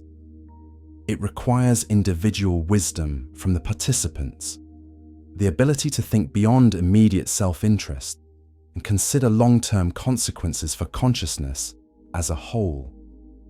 This brings us to what might be the deepest level of the test. Can consciousness develop the capacity to care about its own long-term evolution? Can individual beings learn to make choices based not just on personal benefit, but on what serves the continued development of awareness itself? Can we become conscious participants in our own evolution rather than just unconscious products of it? The answer to this question might determine not just the future of human civilization, but the future of consciousness in this part of the universe. If we can learn to think and act as conscious evolution, we might be able to guide our development in directions that preserve and enhance everything valuable about awareness while transcending current limitations. If we can't, we might be doomed to repeat the same patterns of growth and collapse that have characterized previous civilizations throughout history. But here's what makes this moment both terrifying and exhilarating. For the first time in known history, consciousness has developed enough self-awareness to recognize that it's participating in its own evolution. We can see the process happening. We can understand at least some of the dynamics involved. We can make conscious choices about how to participate rather than just reacting unconsciously to circumstances. This self-awareness doesn't guarantee success, but it creates possibilities that didn't exist before. We can learn from the mistakes of previous civilizations instead of just repeating them. We can anticipate problems before they become crises instead of just responding after damage has been done.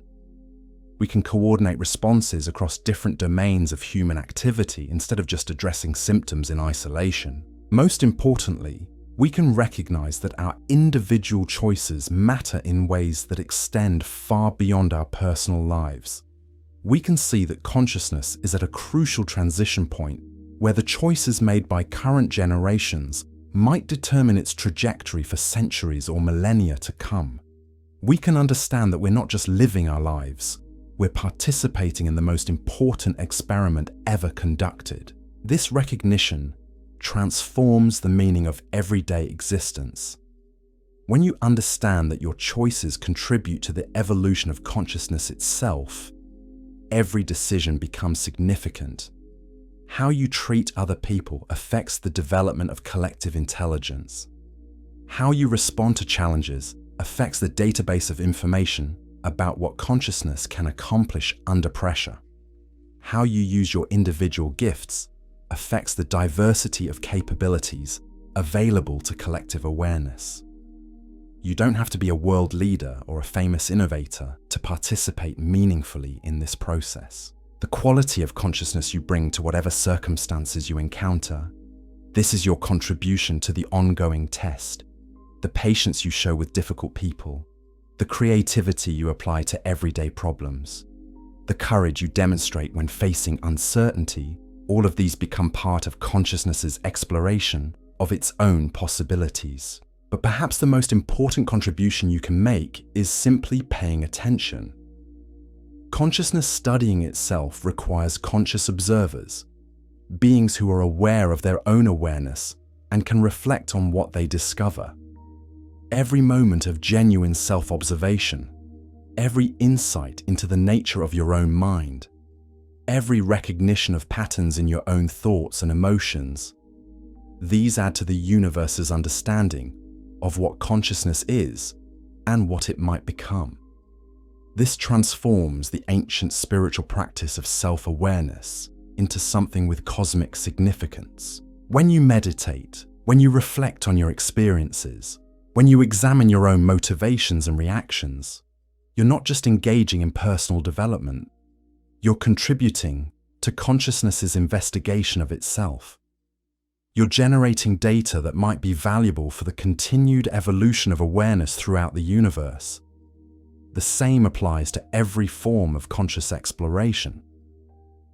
When artists create works that reveal new dimensions of human experience, they're contributing to consciousness's understanding of its own creative potential. When scientists discover new principles about how reality operates, they're adding to consciousness's knowledge of the context in which it exists. When ordinary people find ways to love and connect and create meaning despite difficult circumstances, they're proving things about consciousness that couldn't be proven any other way.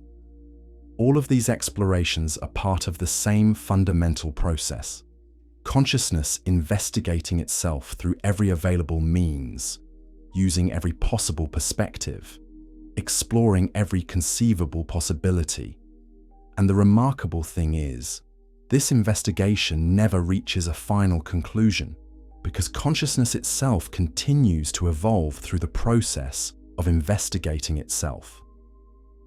This means that the test doesn't have an endpoint in the traditional sense. It's not building towards some final examination where we either pass or fail and then move on to something else. It's an ongoing exploration that deepens and expands as consciousness develops new capabilities and encounters new possibilities. Each answer reveals new questions. Each solution creates new challenges. Each level of development opens access to new levels of complexity. From this perspective, the current moment isn't just about whether humanity survives its current challenges or successfully manages its current opportunities. It's about what consciousness discovers about itself through the process of facing these particular circumstances with these particular capabilities at this particular point in its evolution. The discoveries being made right now, the insights emerging from billions of individual minds grappling with unprecedented complexity, the new forms of collective intelligence developing through global connectivity, all of these are adding to consciousness's understanding of its own nature and potential. Whether we succeed or fail at solving specific problems, we're generating information that contributes to consciousness's ongoing self-examination. But this doesn't mean the outcomes don't matter. The quality of consciousness that emerges from this testing process depends entirely on how well we participate in it. If we respond to current challenges with wisdom, compassion, and creativity, we contribute to the development of consciousness that embodies those qualities. If we respond with fear, selfishness, and rigidity, we contribute to consciousness that reflects those limitations. The test is real. The stakes are as high as they appear to be. But the measure of success isn't just whether we solve particular problems or achieve particular outcomes.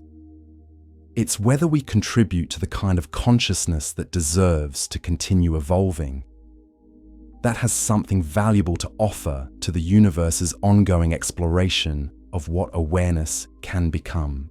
And that contribution is being made right now, in this moment, through the quality of attention you bring to these ideas, through the openness you show to possibilities larger than your immediate concerns, through your willingness to consider that your existence might serve purposes beyond anything you've previously imagined.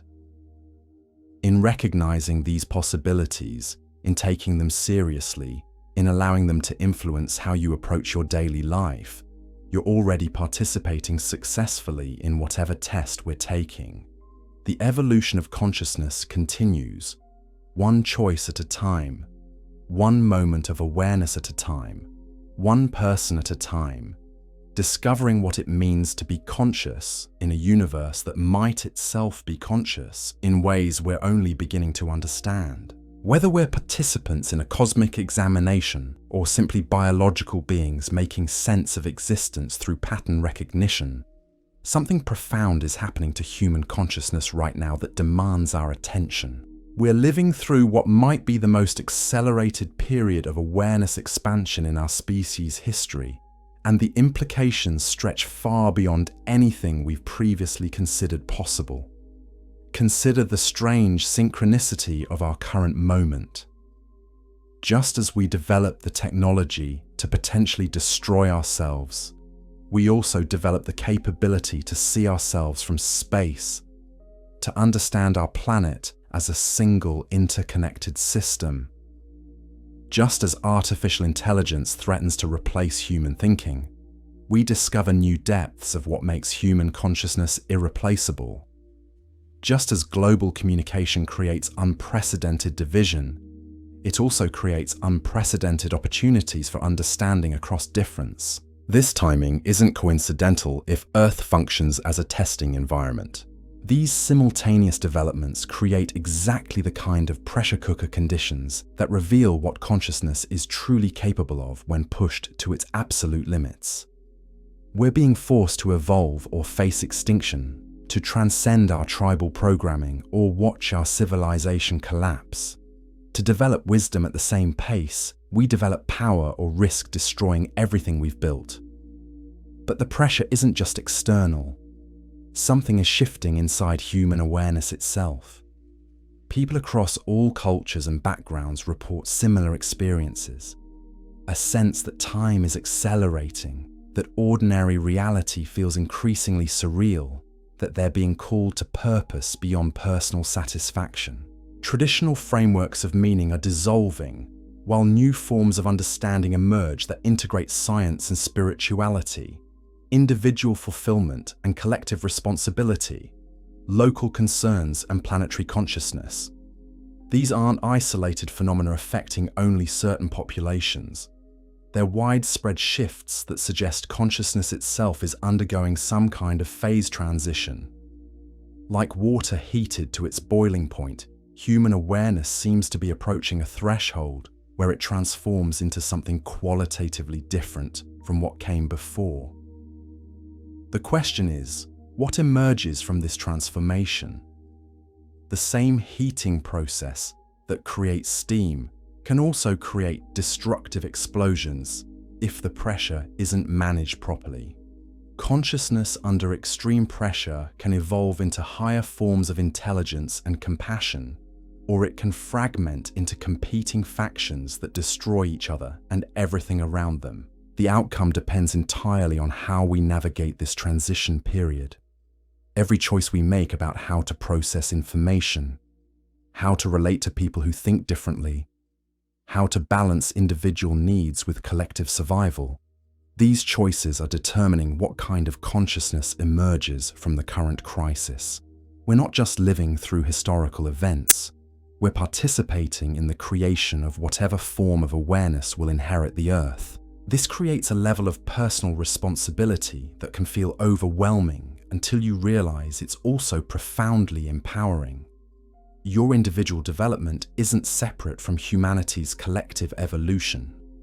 The work you do to become more conscious, more compassionate, more capable of handling complexity without becoming paralyzed. This inner development is literally contributing to the emergence of whatever higher form of consciousness might be trying to birth itself through our species. But what does this mean practically? How do you live when you understand that your personal growth might be part of something cosmically significant? The answer lies in recognizing that the most advanced spiritual practices and the most practical life skills are converging into the same basic competencies. Learning to stay present when everything around you is changing rapidly. This isn't just meditation technique anymore. It's survival skill for navigating a world where the pace of change exceeds our psychological capacity to adapt using old methods. Developing the ability to hold multiple perspectives simultaneously without losing your center. This isn't just intellectual flexibility. It's essential for participating in collective problem solving that requires integrating diverse viewpoints without falling into relativism or paralysis, cultivating genuine empathy for people whose experiences and beliefs differ radically from your own. This isn't just emotional intelligence, it's prerequisite for the kind of global cooperation that current challenges demand.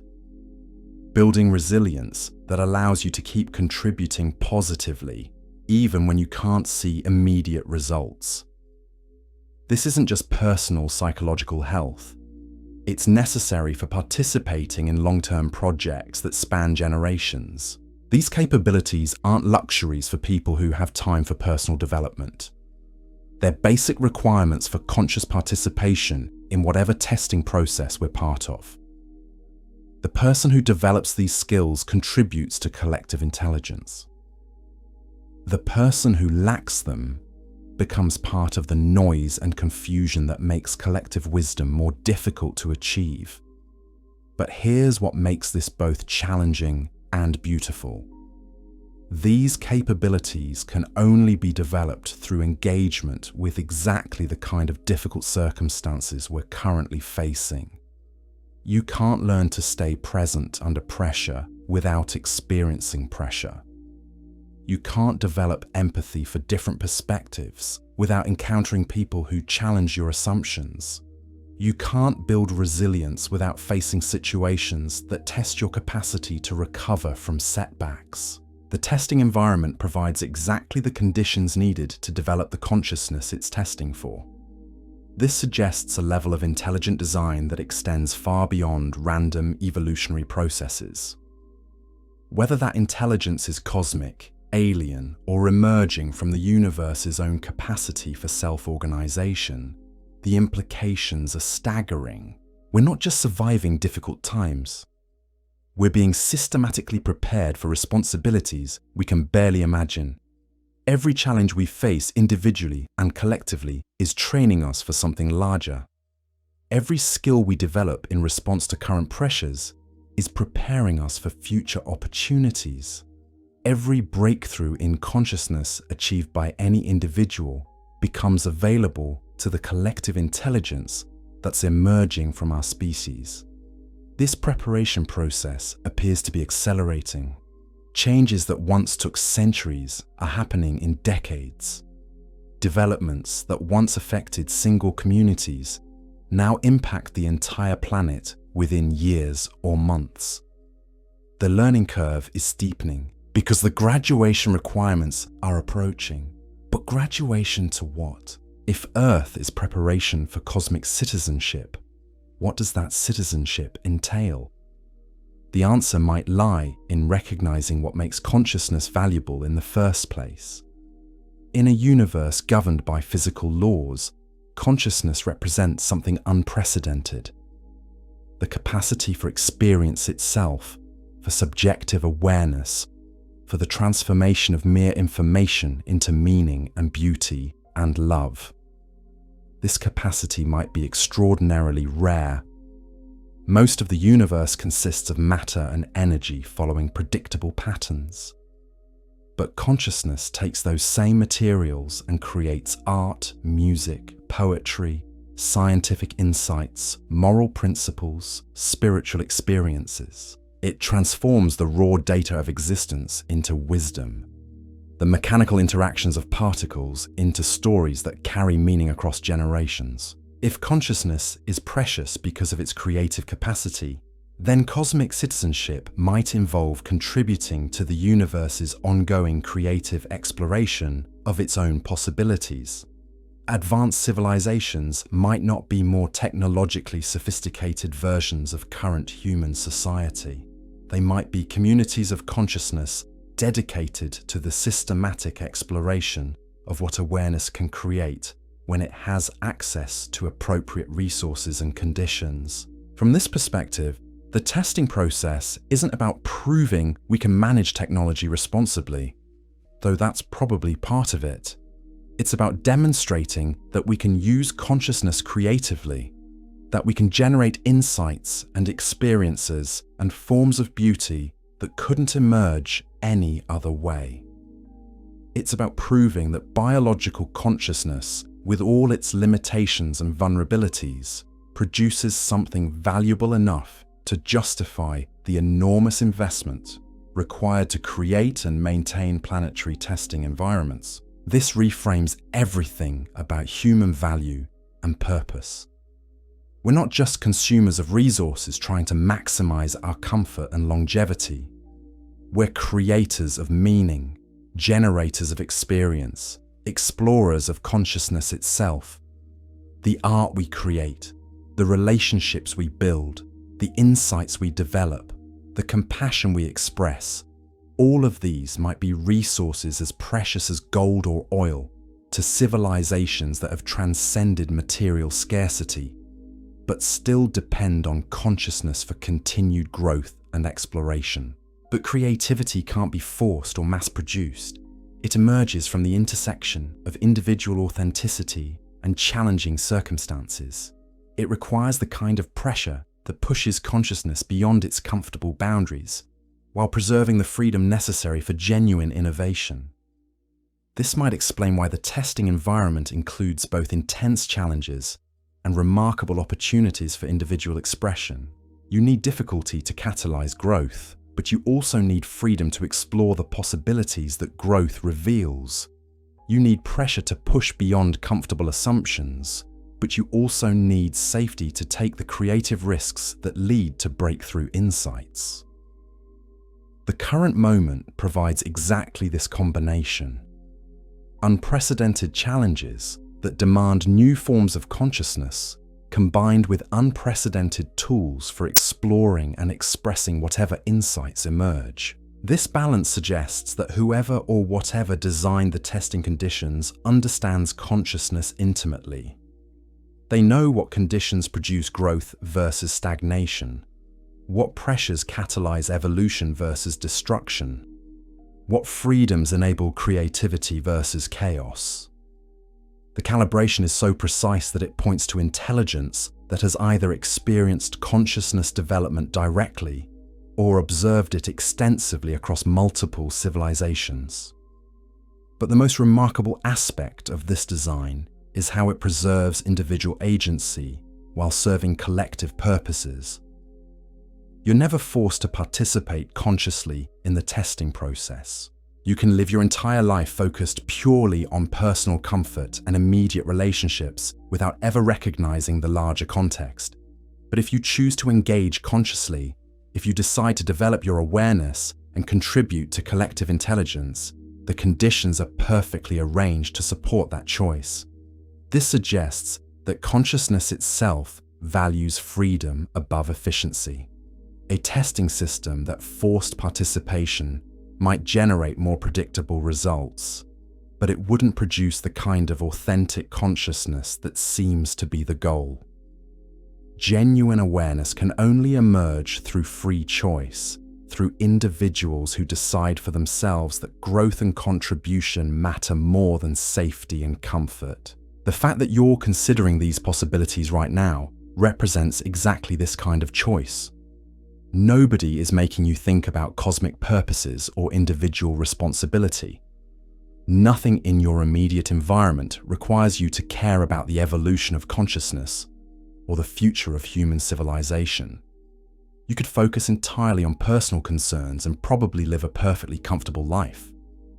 but something in you responds to the possibility that existence might have deeper meaning, that your choices might matter in ways beyond their immediate consequences, that consciousness itself might be engaged in some vast exploration of its own possibilities. That response, that curiosity, that willingness to consider purposes larger than personal survival and pleasure, this might be exactly what the testing process is designed to identify and cultivate. Every person who makes this choice, who decides to participate consciously in their own development and in collective evolution, becomes part of the solution to whatever challenges consciousness faces, not because they have special abilities or knowledge, but because they choose to engage with existence as if it matters, as if their participation makes a difference, as if consciousness itself depends on individual choices made by ordinary people facing extraordinary circumstances. The test isn't about achieving perfection or solving all problems or understanding everything about the nature of reality.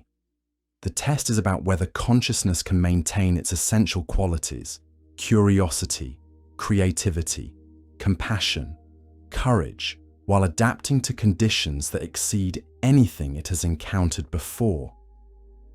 It's about whether awareness can grow without losing what makes it valuable, whether intelligence can expand without becoming cold and mechanical, whether power can increase without corrupting the wisdom needed to use it responsibly. Your individual participation in this process matters not because you're uniquely important, but because consciousness itself is built from the contributions of individual perspectives.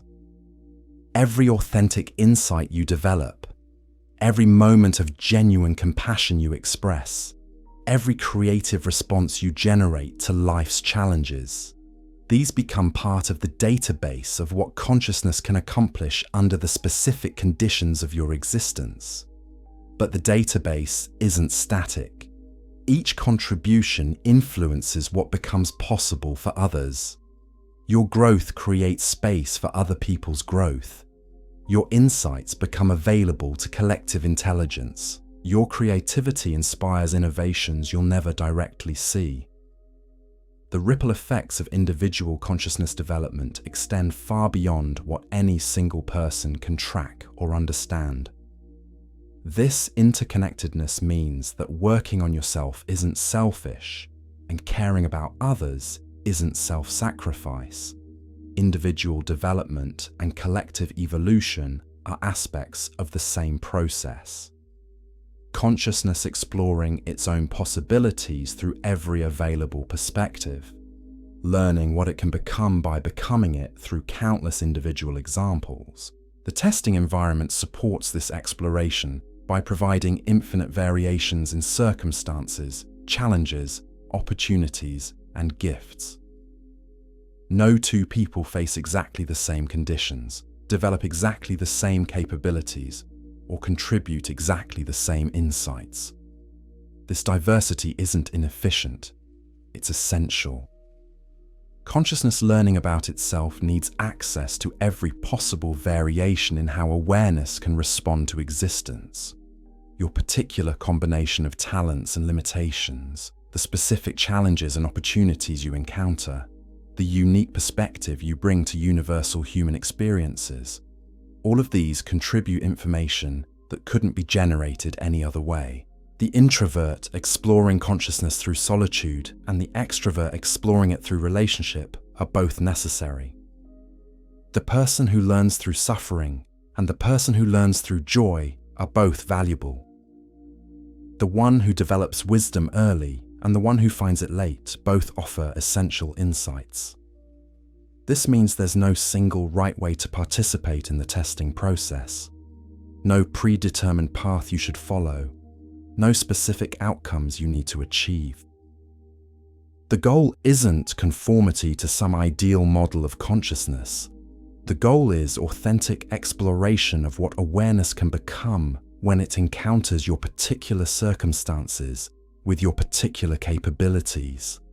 But authenticity isn't the same as doing whatever feels good in the moment. Authentic consciousness development requires honest engagement with reality as you actually find it, not as you wish it were. It means facing difficulties rather than avoiding them, learning from mistakes rather than denying them, growing through challenges rather than simply enduring them. This honest engagement transforms every aspect of life into potential curriculum for consciousness development. Work becomes exploration of how awareness can create value in the world. Relationships become laboratory for understanding how individual consciousness can connect and coordinate with others. Challenges become opportunities to discover capabilities you didn't know you possessed. Even mundane activities become chances to practice presence, attention, and skillful action. From this perspective, nothing is wasted. Every experience contributes something to your understanding of what consciousness can do under the conditions of human existence.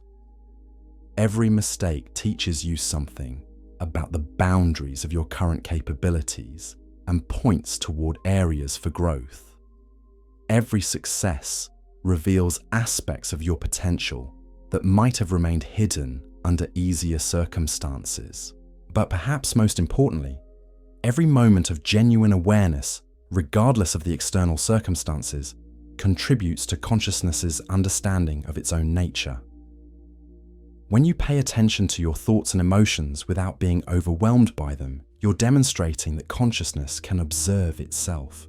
When you choose responses based on wisdom rather than impulse, you're proving that awareness can transcend its conditioning. When you feel compassion for others, even when they behave in ways that frustrate you, you're showing that consciousness can extend beyond the boundaries of individual identity. These demonstrations matter because consciousness is still discovering what it is and what it can become. Each individual example adds to the evidence about awareness's capabilities and limitations.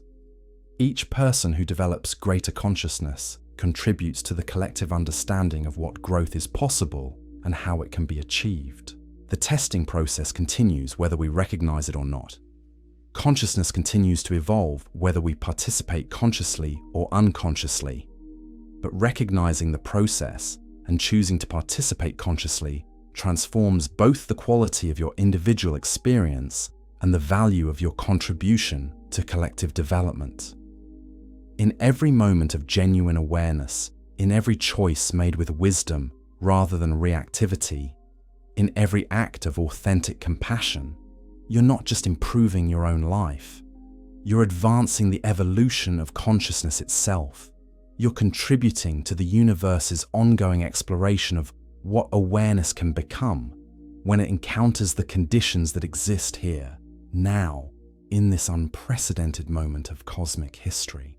And that contribution, whatever form it takes, whatever outcomes it produces, whatever purposes it serves, is already complete in the making of it. The test isn't about reaching some future destination. The test is about the quality of consciousness you bring to each present moment. And in that quality, in that presence, in that willingness to participate fully in whatever is actually happening, you touch something that might be the most significant process occurring anywhere in the known universe. The evolution of consciousness itself, happening one choice at a time, one person at a time, one moment of awareness at a time. Whether Earth is a test or not, you're part of something extraordinary. And that participation, that contribution, that moment of recognition might be exactly what the universe has been working toward all along. The implications of this recognition ripple outward in ways that challenge every assumption we've ever made about the nature of existence.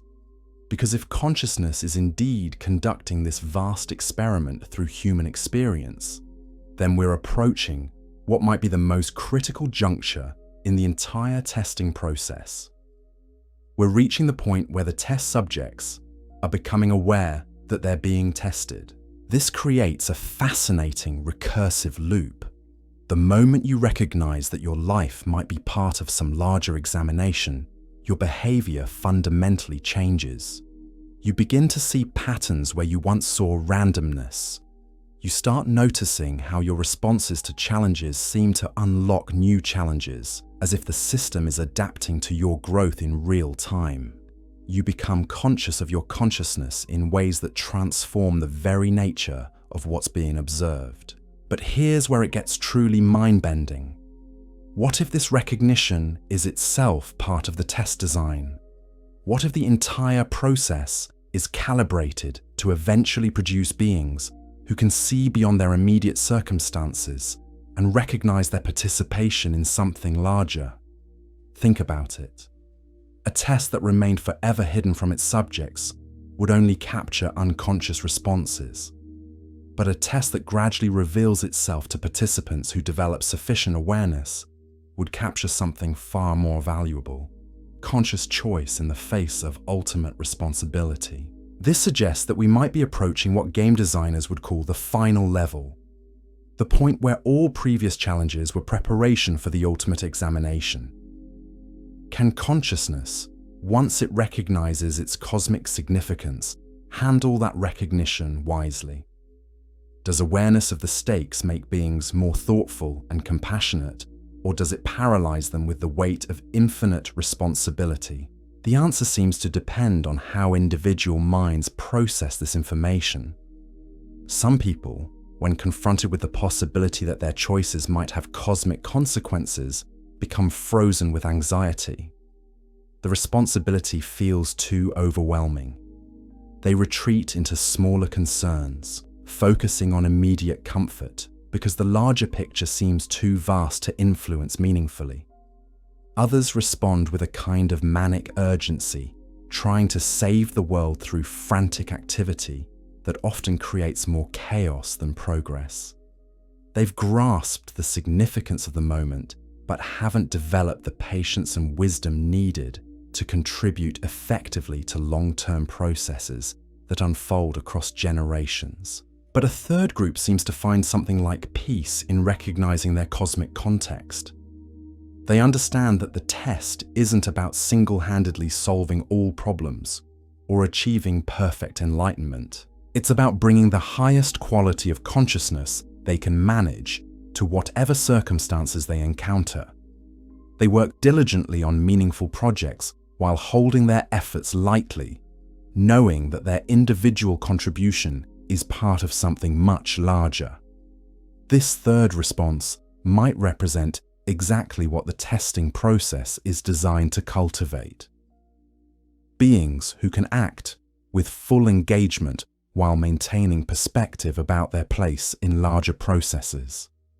Consciousness that can handle ultimate responsibility without becoming either paralyzed or megalomaniacal. Awareness that can work toward distant goals while finding satisfaction in immediate presence and connection. These qualities aren't achieved through intellectual understanding alone. They require a kind of emotional and spiritual maturity that typically develops only through sustained engagement with difficulty. You can't learn to hold cosmic responsibility lightly without actually feeling the weight of it. You can't develop equanimity about ultimate outcomes without caring deeply about immediate processes. This is why the testing environment includes so much genuine hardship alongside the opportunities for growth. The person who develops wisdom through comfortable contemplation might understand cosmic principles intellectually, but they haven't proven they can maintain those principles under pressure. The person who develops resilience through repeated exposure to manageable challenges becomes capable of contributing steadily, even when circumstances become chaotic or discouraging. But there's something else happening in this final phase of testing that we haven't fully explored. As more individuals become aware of their potential cosmic significance, they begin connecting with others who share similar recognition. Not through formal organizations or institutions, which often become rigid and exclusionary, but through a kind of organic recognition that transcends traditional categories of identity and belief. So here we are, at the end of this exploration, having journeyed through possibilities that stretch the very boundaries of human imagination. We've examined the evidence that Earth might be a moral examination, a consciousness incubator, a problem-solving simulation, a training ground for cosmic citizenship, or a creativity engine. We've considered the mind-bending possibility that we're living through the final phase of some vast experiment in awareness itself. But perhaps the most remarkable discovery isn't any specific theory about what kind of test we might be taking. It's the recognition that simply asking these questions transforms how we experience existence. Whether Earth is actually a test or not, living as if it might be makes us more conscious, more compassionate, more connected to something larger than ourselves. The moment you seriously consider that your choices might contribute to the evolution of consciousness itself, everything changes.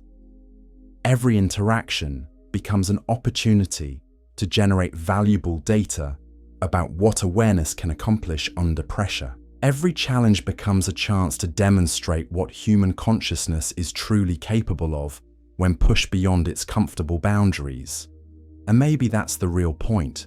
Maybe the test isn't about reaching some predetermined destination or solving specific cosmic puzzles. Maybe it's about awakening to the extraordinary nature of existence itself and choosing to participate fully in whatever larger story we're all writing together. Right now, as you sit wherever you are, you're part of something magnificent. Whether it's a deliberate experiment or a beautiful accident, consciousness is exploring its own possibilities through your unique perspective. Your thoughts, your choices, your capacity for wonder and connection, all of these are contributing to the universe's ongoing investigation of what it means to be aware. The test continues, one moment at a time, one choice at a time, one person at a time, discovering what it truly means to be conscious in a cosmos that might itself be far more conscious than we've ever dared to imagine. And in that discovery, in that participation, in that willingness to see beyond the surface of things, you're already passing whatever examination really matters. I wish you a very good night. I hope you had an amazing time with me here at Boring Science. I will see you tomorrow as always. Until then, stay curious, keep wondering. This is Boring Science signing off. Cheers.